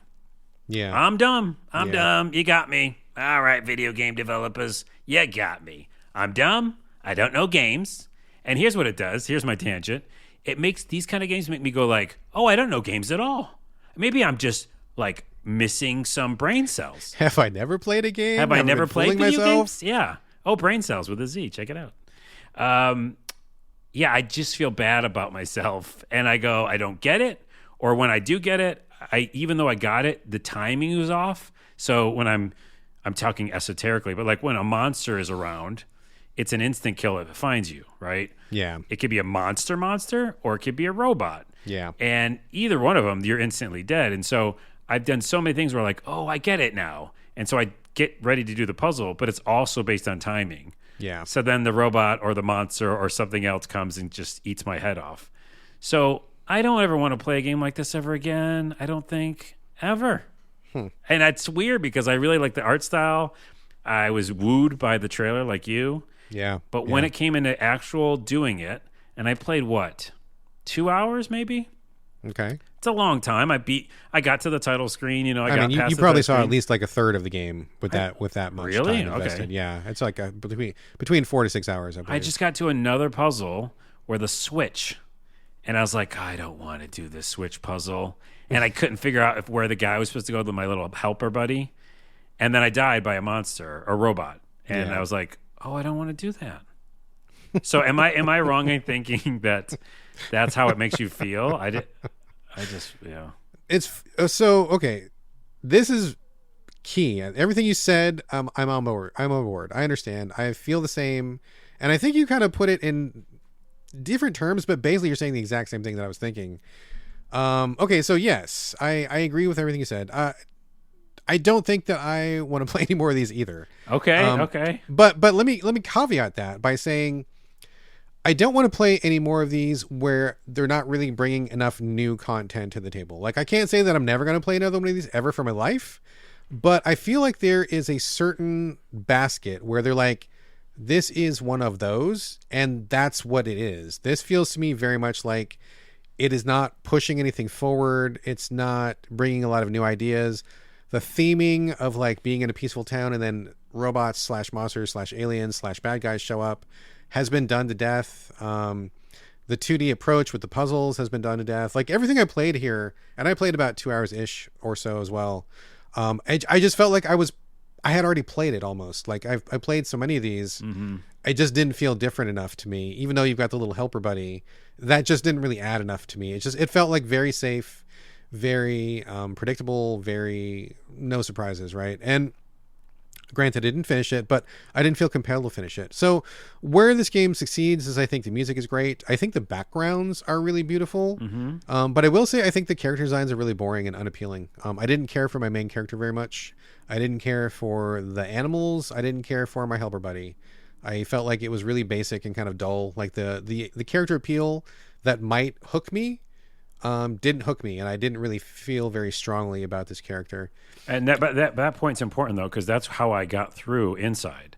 Because I cared enough about the main character. I cared about the overarching story. And the weirdness of it, because it added this kind of like Lynchian thing. You know? Yeah, like you wanted to know what was happening. Yeah. And in this game, I already feel like I already know what's happening. Like, I'm sure there's surprises. I'm not saying I know the whole thing, but like, I wasn't intrigued to find out. I'm like, okay, another peaceful village getting overrun by bad. Okay, I get it. And then you're like finding your missing sibling or mom or brother or pet. I get it.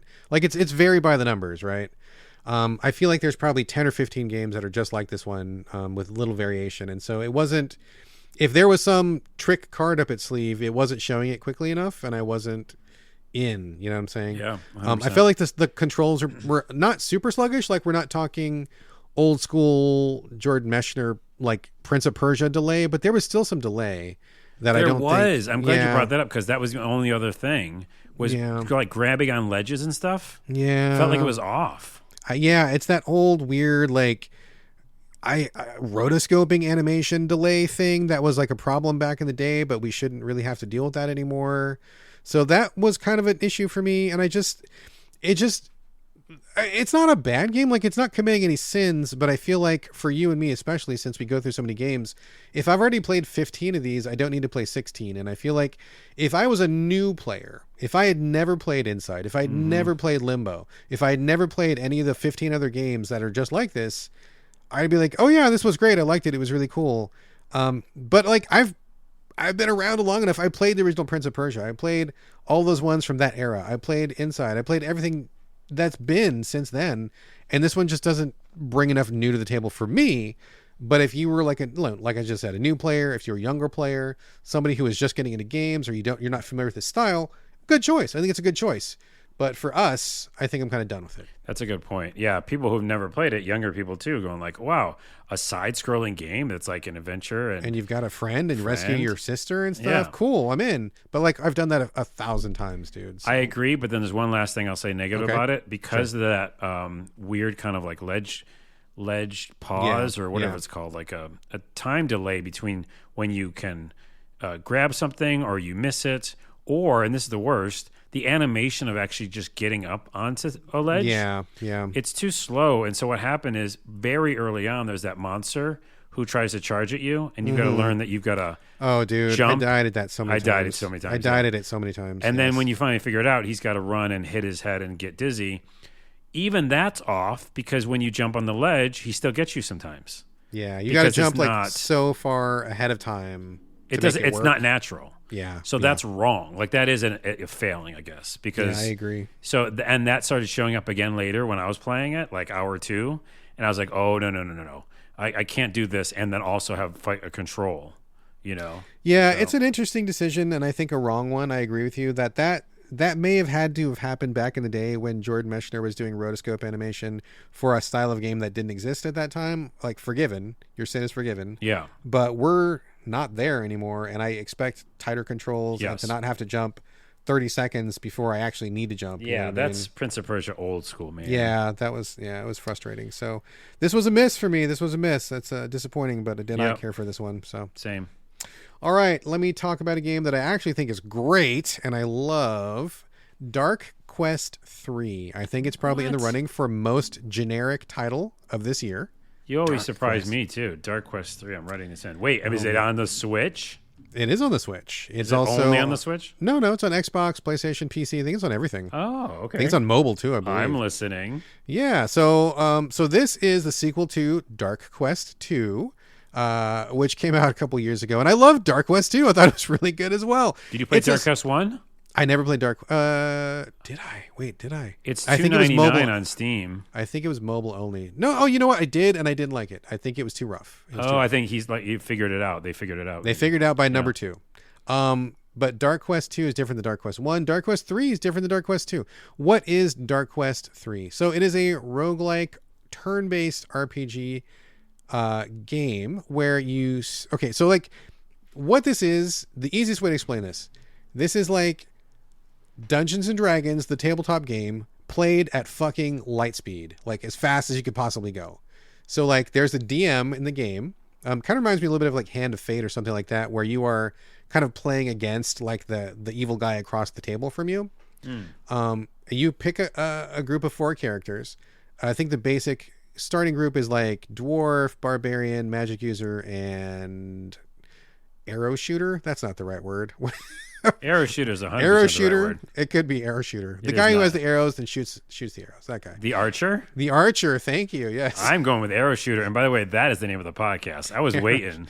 Arrow I think Arrow Shooter is the P podcast arrow name. could also work though. I think P arrow was pretty good. Arrow Shooter is Arrow shooter. so ridiculous. Anyway, so what happens is you pick these things, but like the game's presentation is this as if you were looking at a board, kind of.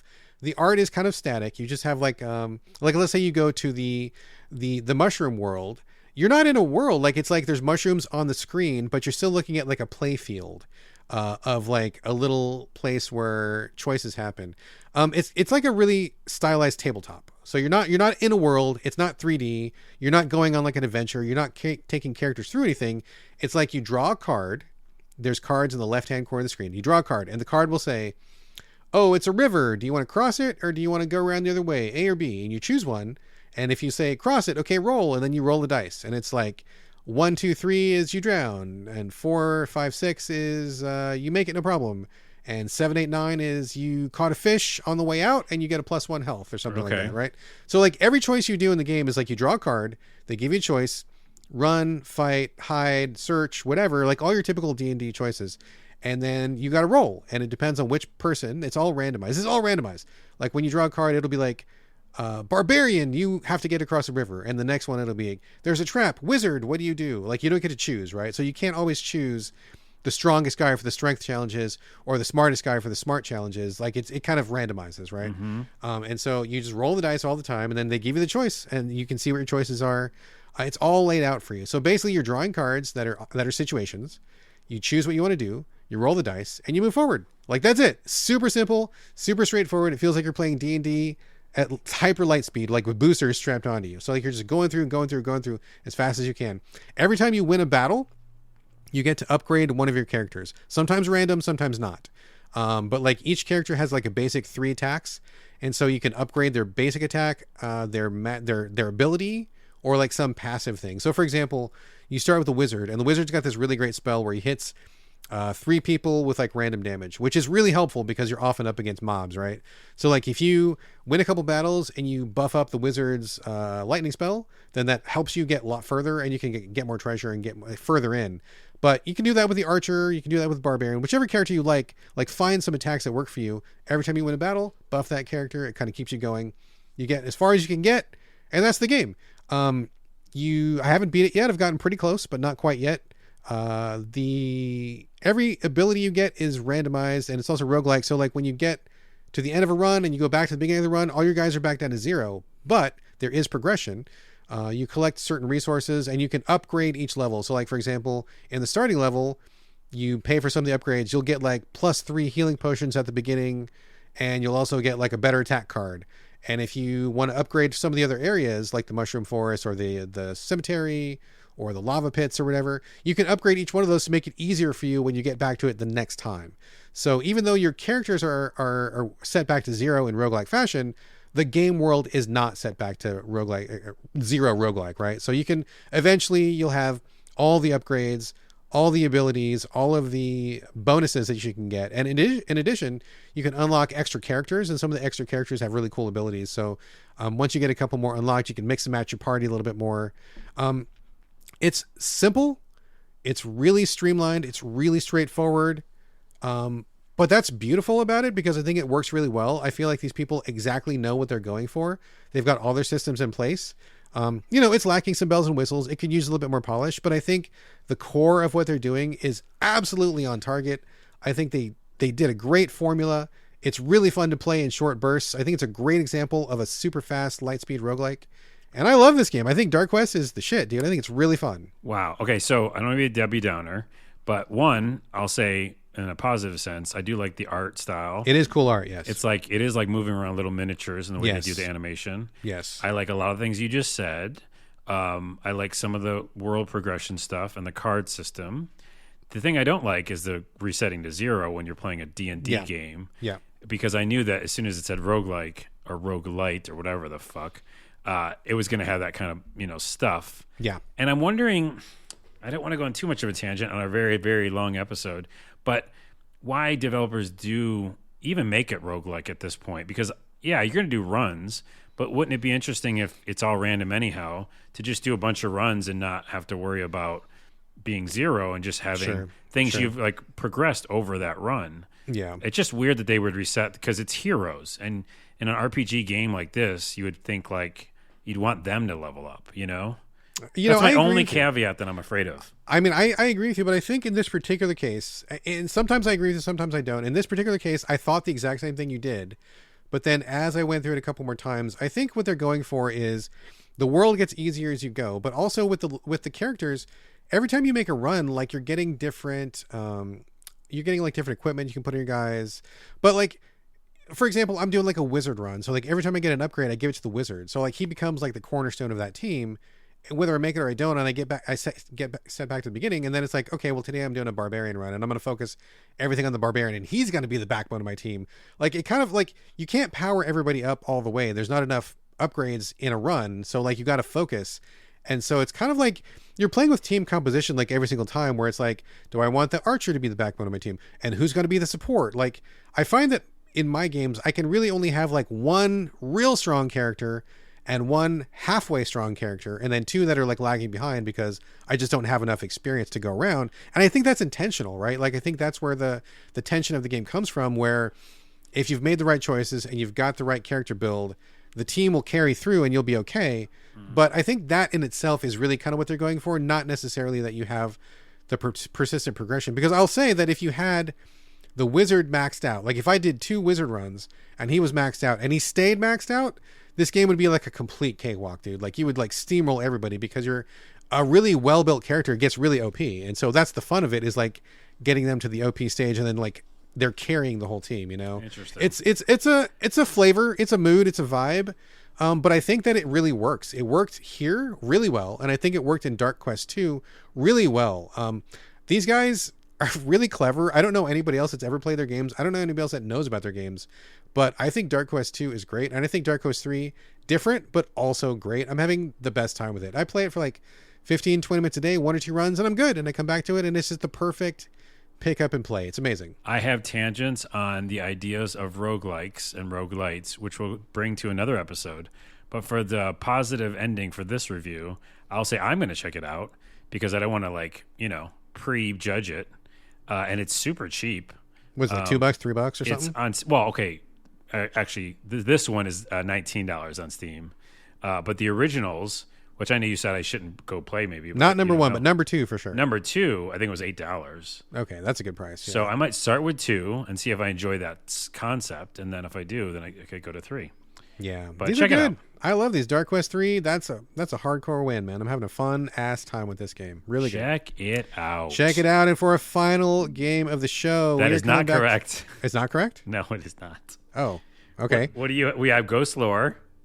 Oh, we do. You forgot Ghost Lore. I'll say something about it really quickly, Yes. and then the final game. Wait, Ghost Lore is... Oh, okay. I didn't... Was that one of your surprise games? I guess I told you before the show started, but You did, and I forgot because we didn't talk. Okay, my bad. In the second to last game before the Yes. show's over, Ghost Lore, which is currently on Game Pass, I believe. yes, Is that and where that's you why I played played it. Yeah. Okay, Ghost Lore. I've not re-upped my Game Pass, so it'll be expiring in 4 days or something.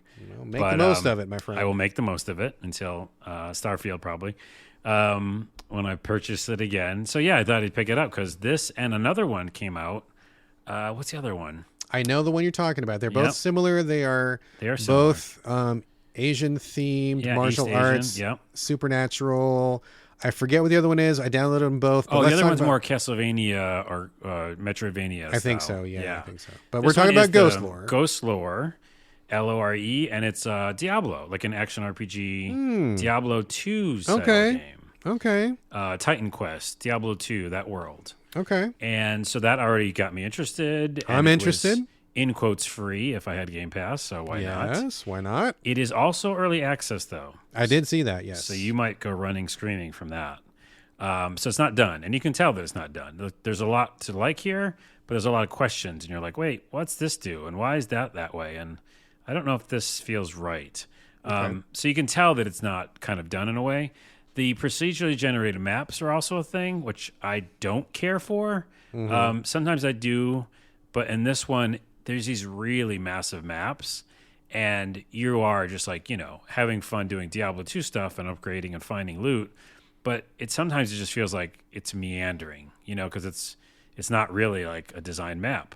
Right. Like you're kind of just getting through a dead zone that the AI put together, and there's nothing really happening there. Yeah, and you get to the end of it, and you're like, I didn't need to go down this road. This is nothing. It's a dead end. But not, okay. So Gotcha. I think this is an example of where I don't like them. But that said, man, oh man, the gameplay is fun. Like the moment-to-moment gameplay is really fun. You have a lot of different characters you can choose from, and the one I did. And the skill tree kind of that I'm focusing on is I can turn into a werebeast. Okay. It makes almost any little moment fun because if you have enough like whatever mana it needs, you can use it, and then you use it for a time being and whatever, and then it just literally gets you out of a bind. Yeah. The skill tree itself, it's just cumbersome. There's all these seals you have, or glyphs. They're called glyphs. And you can place them in places that have openings. And if they're not open, they're locked, and you have to unlock them by upgrading yourself. So, like, you can place different ones, and each one is like 5% attack speed, or 5 whatever, like teeny little incremental increases. So that kind of gets cumbersome, and it's a little messy. Are you talking like +1 attack or something, or +5% or some shit like that? Yeah, or like -20 this, and it's like so much to keep track of that I don't care. And like, so I think that's the inventory and the kind of upgrading tree. It's just messy and kind of cumbersome. But again, the moment-to-moment gameplay is really fun, and you find these little hub towns. And when you go to the hub towns, you do all the things you would normally do, upgrade, blah blah. And there's like fucking ton of loot. Like it's just a loot game, It's it almost feels like Vampire Survivors, where that's what this game is. It's like a Diablo 2 meets Vampire Survivors. It gets real crazy. There's a million pieces of loot, but so much of the time, I feel like I'm running out of room in my inventory. Yeah. Okay. So that's kind of a pain because I find like this really amazing thing, and I got to go do things on the fly, delete shit, drop stuff. But yeah, I don't know. I think it's a great step forward. I agree with the Steam reviews of mostly positive. It's like, yeah, this has got some legs on it. Really fun, really interesting. The East, Asian kind of like influence is also cool. And like, I think that really is about the character design and the kind of mythical beasts, I turn into. And they call it 90s retro graphics. It's got that pixelated Diablo 2 look. Yeah.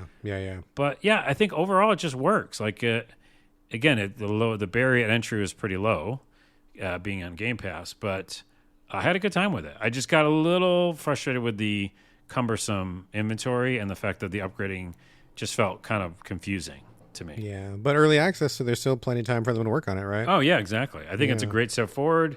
It feels like an old 90s Diablo 2 game, and if you're in the mood for that, that's what it is.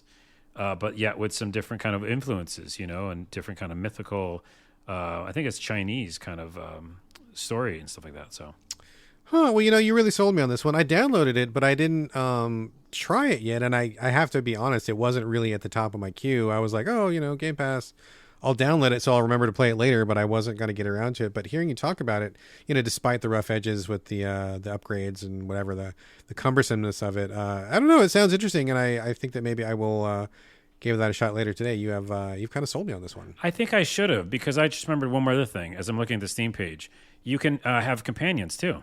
Oh, nice. Okay. And it really, and I didn't even know anything about this game. I didn't even look. So it's when I went in, I was somewhere, and the person was like, "Hey, do you want me to come with you? I only cost like so much gold or something."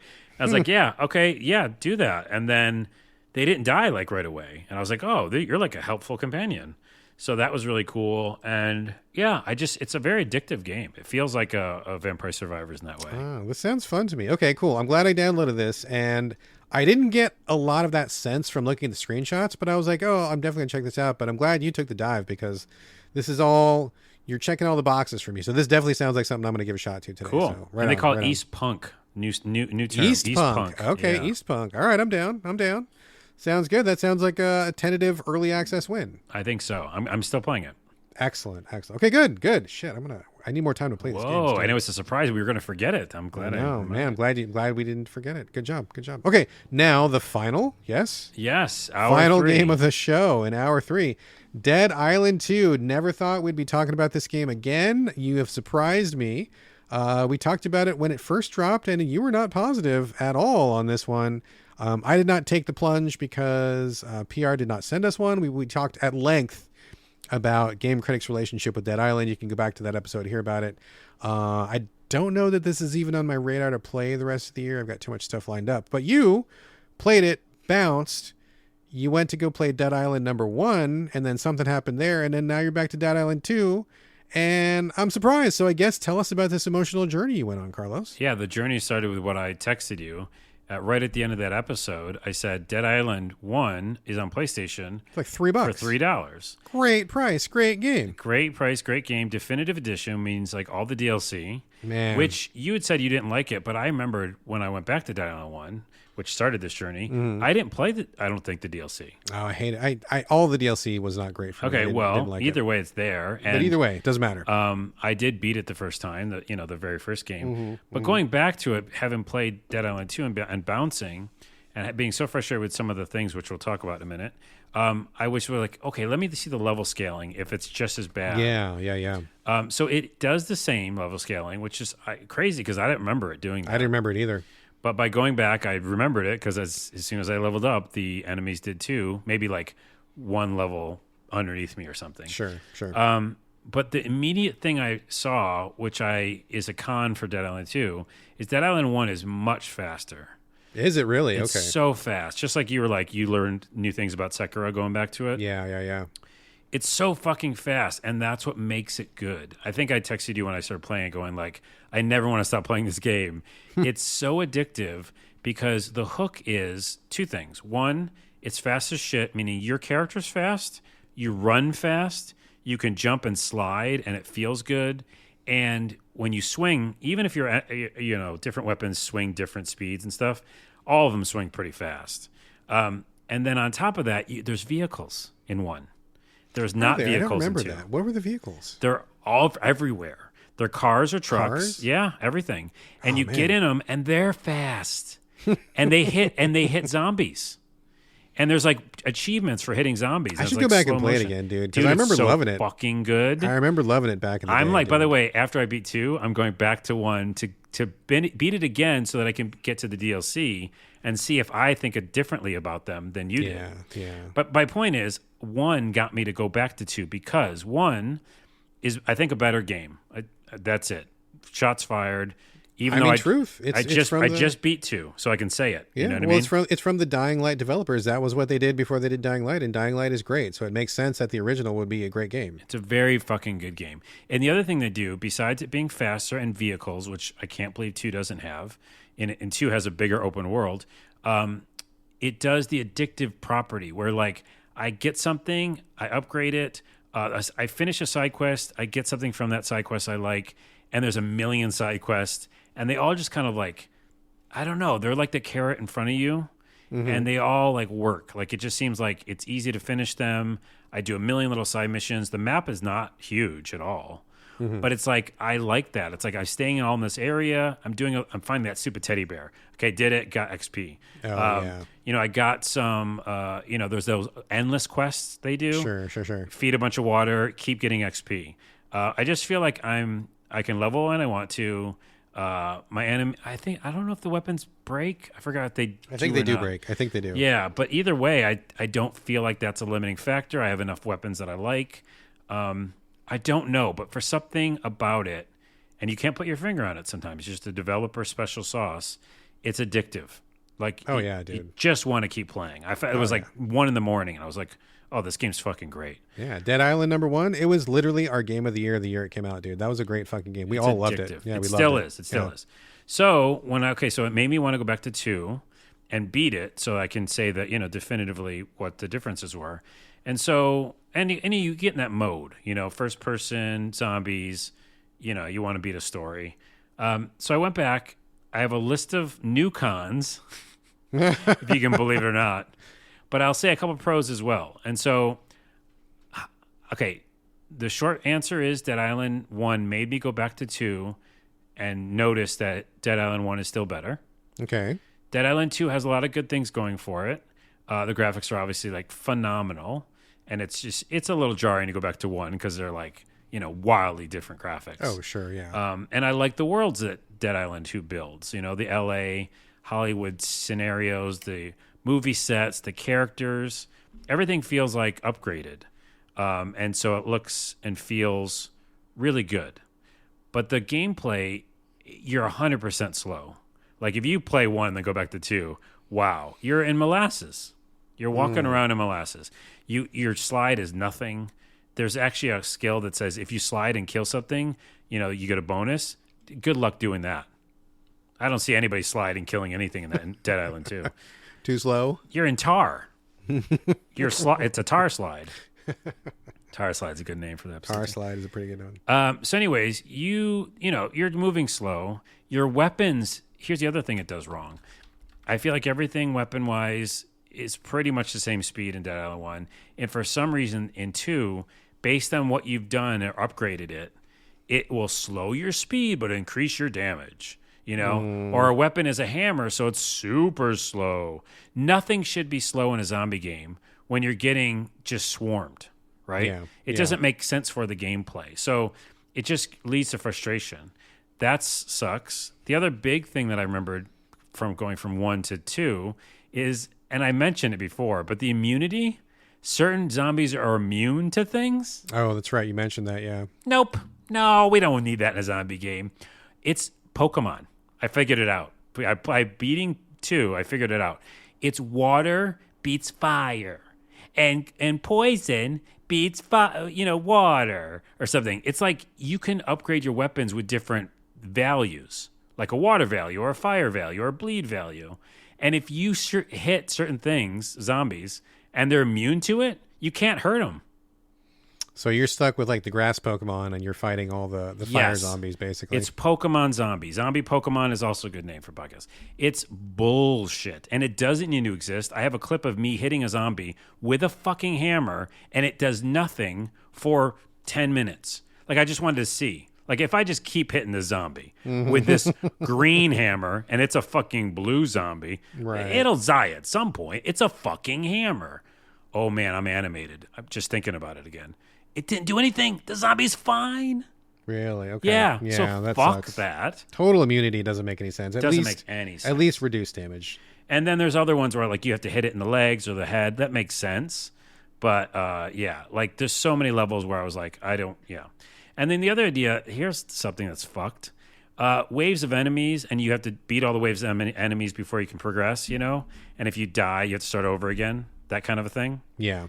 In Dead Island 2, I don't know if it's different in 1, but there's not a lot of those moments, I don't think. But in Dead Island 2, if you die and you start all over again, all your ammo and all your health kits are gone. But the enemies come back? But the enemies come back. That is the most fucked up, stupid decision in any game ever. In any game ever. Dumbest thing in the world. Yeah, it's stupid. Some games do that, and when I do that, I automatically know those developers don't know what they're doing. That is a huge mistake. They don't. I don't think these developers know they're doing on a lot of these things. Pokemon immunity, dumb. All your stuff's they're reset, but your stuff isn't depleted. Reset. Yeah, exactly. Because I got like to the last guy. You know what I mean? That bullshit. Mm-hmm. And I almost threw the controller, dude. Like I was like, no, I beat the whole stage except that one guy. Right. But now I have to do the whole stage again, and I have none of the ammo. And all your weapons. Your weapons are like worn down, and you know. In fact, now, oh man, any game where it does like that's a serious problem. Like they need to not do that. Did that happen in Dead Island 1, where like your weapons would be worn down? But I just feel like everything is more fair in 1. Like the chances or the things they put up at you doesn't feel cheap, and I think there's a ton of stuff in 2 that feels cheap. Yeah. And I was going to write this down too, like. And this happened in our podcast today. Too many games within a game. I want to play the game and the story and get to the end of it. But there's these little puzzle games in the game. You know, like little side missions or something, or no, like the immunity thing, right? That's a game within a game. Yeah. Or like conserve your ammo for your gun because when you get to this one place, you're going to need to use all. So you have to think about that. You know, right? Like all these little like conditions within the larger situation of the game. You're kind of like little micromanaging and stuff. And the it doesn't work. None of it works. And I feel like 1 doesn't have those. It's like fucking hit things. You know what I mean? Get in a car, hit things that way. There's different weapons and I upgrade stuff, but I just don't think about it. It's just more mindless. Yeah. And so, anyways, there's a couple other cons I just want to say. Things like, and these are to developers, just don't put these in games. There's batteries and the power, everything's powered down. You mentioned the batteries last time, battery dependence in this area. Sometimes you have to pick up a battery and like you can't climb with the battery, so you have to throw it. You know what I mean? I think I mentioned that last time too. Because it's like a car battery or something? Yeah, but you can't like hold it while you're walking on things and stuff. So I did that, and I got to the end of the level, and I dropped the battery somewhere. It reset the battery, and it put it back in the beginning. That sucks. It doesn't even realistically make sense. It's if you're trying to be realism, it just reset itself? Yeah. Okay. Yeah, I'm sure they're trying to reset so you don't get stuck without it. But if you're trying to get it somewhere and you have to throw it, you got to be real careful about when you reset that thing. I knew where it was. I put it in the water. It's there with the water. Anyways, the other thing was near the end, there was like another locked door, and I'm at the end of the game. And finally, my character just groaned. Because, again, if you're doing a joke about what you know is wrong, just don't do it. But the character sees another locked door, and it's like literally the end of the game. And he just goes, ugh. And he never does that in the whole game, but he did it at the end, and it was exactly how I was feeling. He just groaned for a long time. And I was like, yeah, just don't make another locked door. Like, that's the other thing that I haven't noticed in 1 as much, is like, actually in 1, you can bust down any door you want with like this mechanic, you know? Mm-hmm. And then this one, it's just like 1 million power fuses, 1 million block doors. It's just the same fucking mini game inside this game ad nauseum.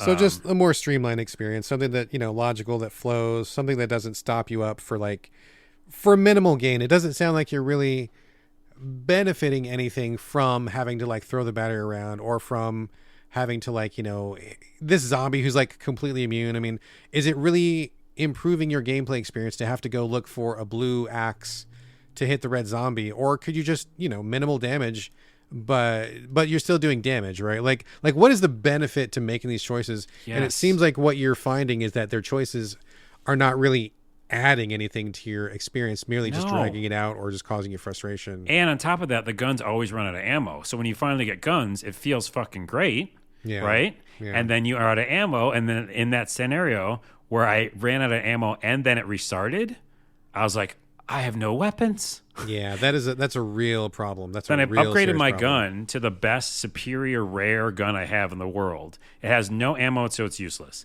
So here's what I'm saying to developers: especially for guns, could just make it unlimited ammo, because I worked really hard at upgrading it. I did all your fucking what's it called, scraps. I did all that shit. Yeah. And reward me, the player, and have me have a good experience of killing zombies. Right? That's what the game is. It's killing zombies. It's not frustrating running out of ammo game. And so I think here's the thing I'll end with. Near the end of the game, there's this awesome moment where I have all my guns. Luckily enough, that I have enough ammo. And what they did is, without a spoiler, they made all the enemies like 1/10 health. And interesting, okay? This is very interesting. I'm blowing through zombies because they made the enemies 1/10 health for a reason. It's the end of the game, right? Yeah. And I'm not worried about ammo, Brad, and I'm having a fucking blast. Right. And guess what? They pump in music, which I love when a game does that. They put in like a real song, and I'm blasting zombies, feeling good about myself, and I go, why wasn't this in the game? Yeah. Why wasn't this the game? Because, and that's my final thought, why wasn't this the game? I don't want to fucking pick up a battery. I don't want to run out of ammo. I don't want to do Pokemon. I want this experience, motherfuckers. And you gave it to me, you dickheads. But at the end of the game, And I think that's the worst crime. I feel like that's a disservice to players. I'm very angry, as you can tell, because it has so much goodness here.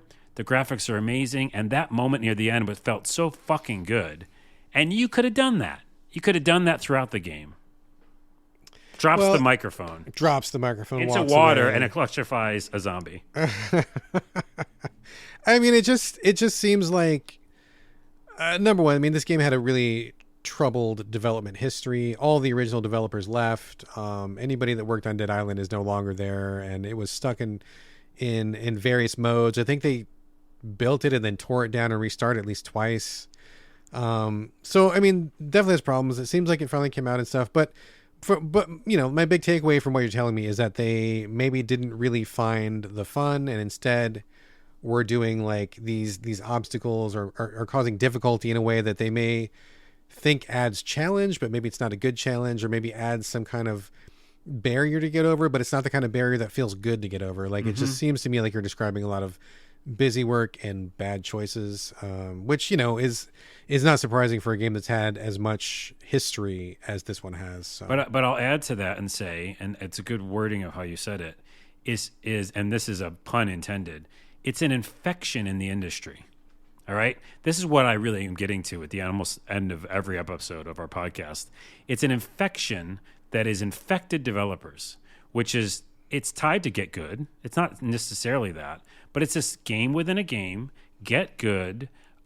This will make it more challenging or interesting in a way, because it's not just straightforward. No, motherfuckers, make it straightforward. You know what I mean? There's a ton of us out there, and I'm speaking for all of us right now, who just want to play a fucking game, learn it, read us, have a story, fall in love and interesting characters, and inhabit this world you made. But we don't want to do the games within the fucking game, and we don't want to get good. We want to have an experience. So I think that's the infection. It's in so many games that we play, and we're privileged and weird that we play every game. But because we do, we have perspective. And my perspective is this, as I stand upon my soapbox, is that I think that is in 50, 60% of games, it's in a fucking ton of them, this infection, which is, let's build this system or systems within a game to fucking really challenge the player. I don't want that. I want a fucking story and a really good game that's fun to play. And that's my 2 cents. Yeah. Well, I think there's definitely new perspectives that are coming, not only because gaming is just getting wider in general. I mean, more and more people are playing games, and not everybody is the get good, try hard kind of guy who's willing to pour 6 months into a boss because they want to just, waggle their dick over it. But there's also age, there's also time, there's also so many other things we could be doing that if you're not getting the sufficient amount of fun from a game, it's real easy to turn on a movie, turn on a TV, get on some music and do something else. I feel like people who want challenge should have it, but I feel like also developers should be more willing to understand that there's a continuum, and that developers who are able to incorporate that, I think, will ultimately do better. If I'm playing a game, whether it's Dead Island or anything, if I want to put it on story mode, and if all I really care about is getting from story beat to story beat, and I want to just like steamroll all the enemies in between, like that should be an option, right? And if I want more challenge and I want color-coded enemies that has parrying and I have half the health bar or whatever, that should be an option too. Like some people like that, and I'm not taking that away from them. But whenever developers start getting too prescriptive, as we just talked about with Sekiro, you're cutting out people, and you're also limiting the way that people want to play. And, I don't want to really talk very much about like artistic intent and all that stuff. I feel like that's kind of a rabbit hole that I don't know that I necessarily want to go down. I certainly don't want to go down right now, but regardless of artistic intent or not, I think ultimately, if you want to be a successful developer to reach the most amount of people, you've got to be at least flexible somehow. And I think that in this particular case with Dead Island 2, if you were able to get rid of the immune zombies and just kind of, if the battery worked a little bit better, if you were able to just power through, it sounds like you were pretty close to having a good time with it. Unfortunately, you didn't get there. So and I finished it because I want, again, know what that story was like. But you know what, you saying that, the continuous kind of nature, or the continuous spectrum of how players are, right? That brings up another point, though, and kind of like to final thought it. Jerry Springer, R.A.P. Yeah. Is, I think that if you're looking at Netflix and you see a really fucked up horror movie, I like some horror. I like psychological horror, but I don't like super gory, and I don't like super psychological and gory. I have a very specific niche of how I like my horror movies, which we'll talk about in the last segment. But if I see something I don't like, I'm not going to be like, hey, they should have made that movie differently, because that's an artistic intent thing. But I will say this: if I give it a shot, and, maybe there's something in it that I do like, because the reason why it's super dark is there is a fucking reason. Yeah. Right? There's a reason at the ending. There's a reason at the character. They did that super dark thing for a reason. I feel like what's happening in games, because it's a different medium and still, weirdly enough, kind of new, like in Dead Island 2 is a perfect example. They don't know why the fuck they're doing that. Yeah. I'll put that out to them. They could come back and say they do. I don't think they do, especially with the development cycle that's had. But other developers too, I think they might just throw it in there because. But if you don't have intent, then I can't say it was worth it. Yeah. It doesn't have to be super easy mode. I would even be okay with some games being just like there's no mode, but it has to have a fucking reason. And I just feel like a movie or a book could be set up in a certain way where I don't want to experience it. It's not for me. But it has a reason for being there. Sure. And that's where I feel like we're at. The other thing to consider is that games are different. And I know people have said this many times, but movie, music, book, TV, passive. Those are all passive, right? Yeah. Like no matter what you do, you're going to be able to get through those. Whether you like them or not is a different factor. But the fact is, it doesn't matter what movie you watch. All you have to do is sit still for 2 hours, and you're going to get to the end of that movie regardless, right? Unless your power goes out, right? You're not going to get a movie where it's like you're going to get to the second scene and it's like you got to hit A 35 times or else you can't get to the next scene. Doesn't happen, right? It's like Twitch. It's like you have to parry at the end of a movie. Yeah, like it doesn't happen. So like that's the difference, right? And I think that you need to be very aware of the differences in people's ability, the differences in people's willingness. And artistic intent, it doesn't have to go away. It just means you have to be a little bit flexible. So a perfect example, I've said this before. So Sekiro, it's From's most prescriptive thing. You have to parry all the time. Now, I knew that going into it, and I want to experience it because I'm a From fan. But I'm not saying you shouldn't have to ever parry ever, but be flexible. If they had given you the ability, if there was an item, if there was a different sword, if there was a menu option that let you increase your parry window by like 1/3 of a second, maybe even half a second, I would have beaten it the first time. So like I'm saying, you don't need to change what you're doing, but at least be aware that not everybody has the same reflexes. Not everybody's going to want to try as hard that's not the fun for some people. So being just willing to flex a little bit is going to let so many more people in, and then you're going to get people experiencing the full breadth of what you create. Totally. And that's something that book and music and movie people don't have to worry about. So I get what you're saying totally, and I absolutely agree. But at the same time, developers have to realize just because Bob in QA can parry this boss, no problem, it doesn't mean that everybody can parry this boss. And you got to be a little bit more conscientious about that. And the proof is in the pudding because Jedi Survivor did that. Yeah, exactly. They tweaked it just enough for that parry window where guess what? I got to experience your whole game. You know, I beat your game. If it didn't have that, I probably wouldn't have beat it because I would have felt that weight of Fallen Order all over again and been like, okay, I'm out, you know? Yeah. But now I got to experience it and I'm looking forward to the third game. And guess what? That also equals sales. Yeah. You I know? mean, is it more important that people play your game and have good things to say about your game and experience your game? Or is it more important that you have people clear an arbitrary barrier that you've set because it just seemed like a good idea to you? Yeah. Which is more important? I don't know. You tell me.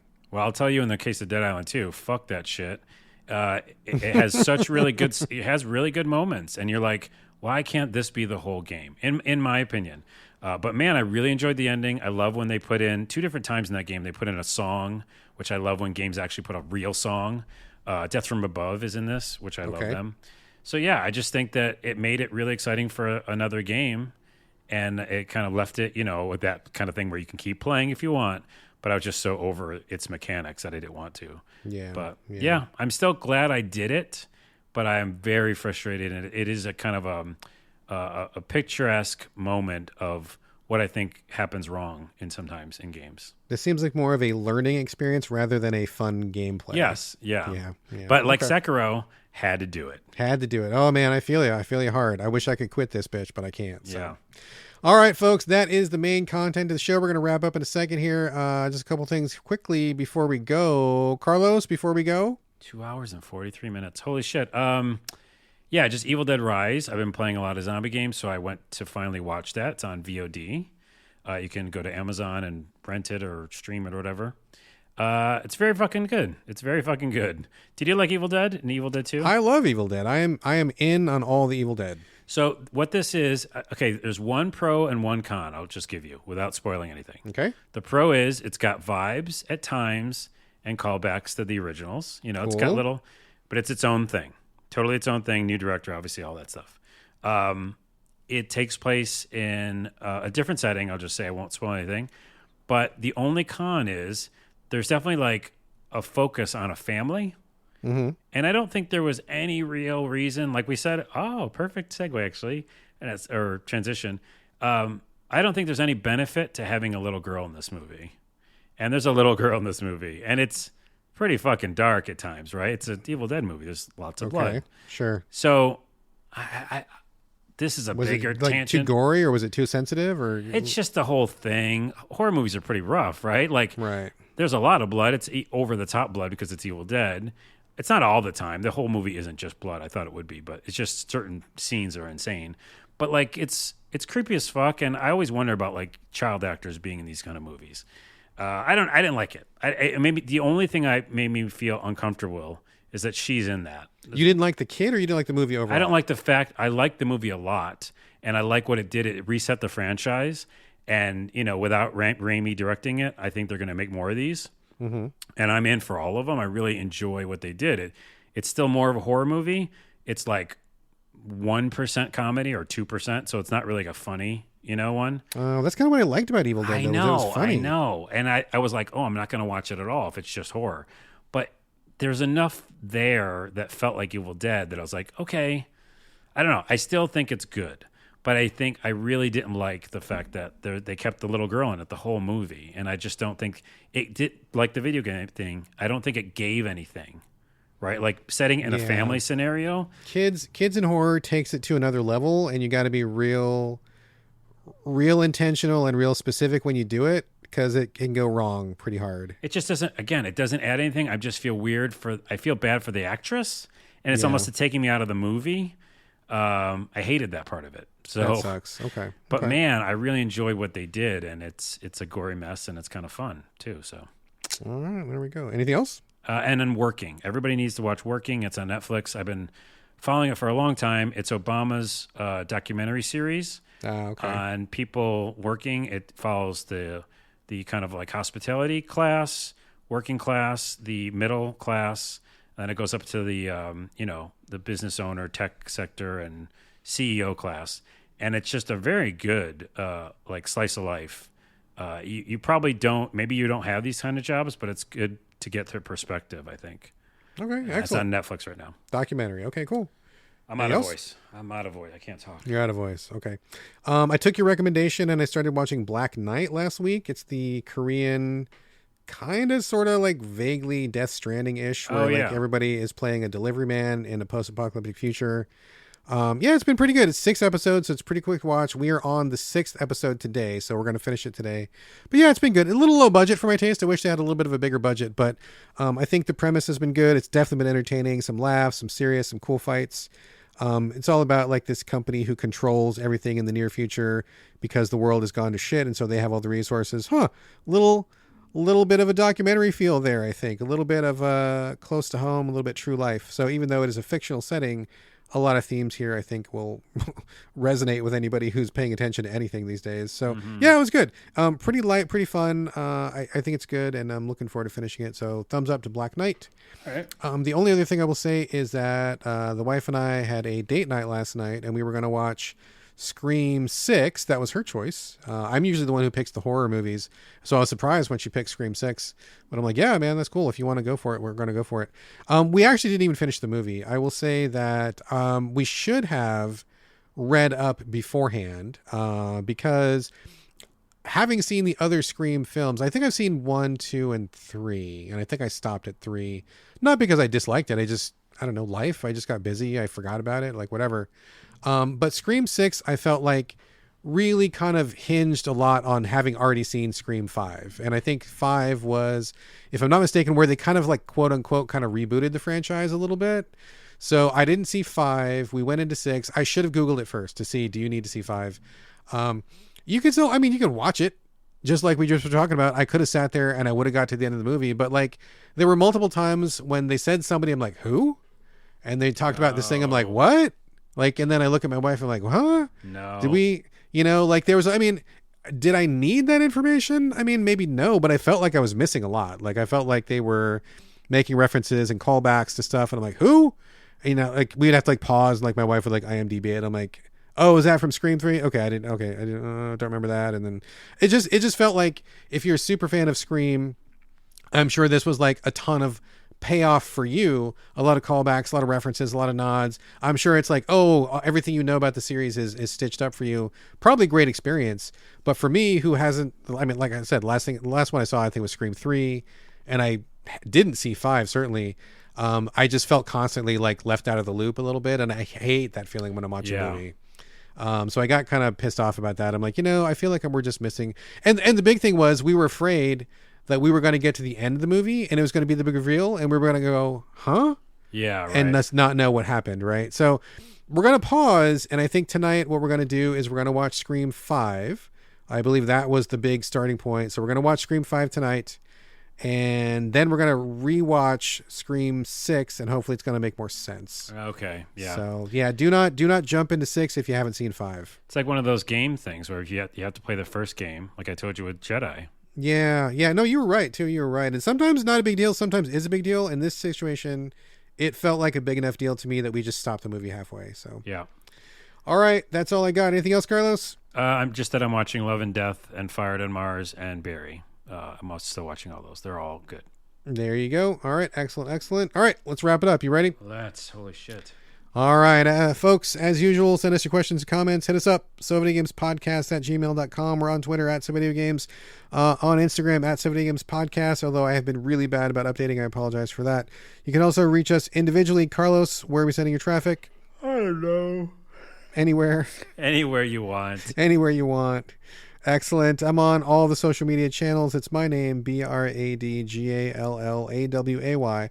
All A's, no O's. And this is going to do it for episode 337. Thank you all again for joining us here on the So Video Games podcast. And we'll see you next week. We'll see you next week.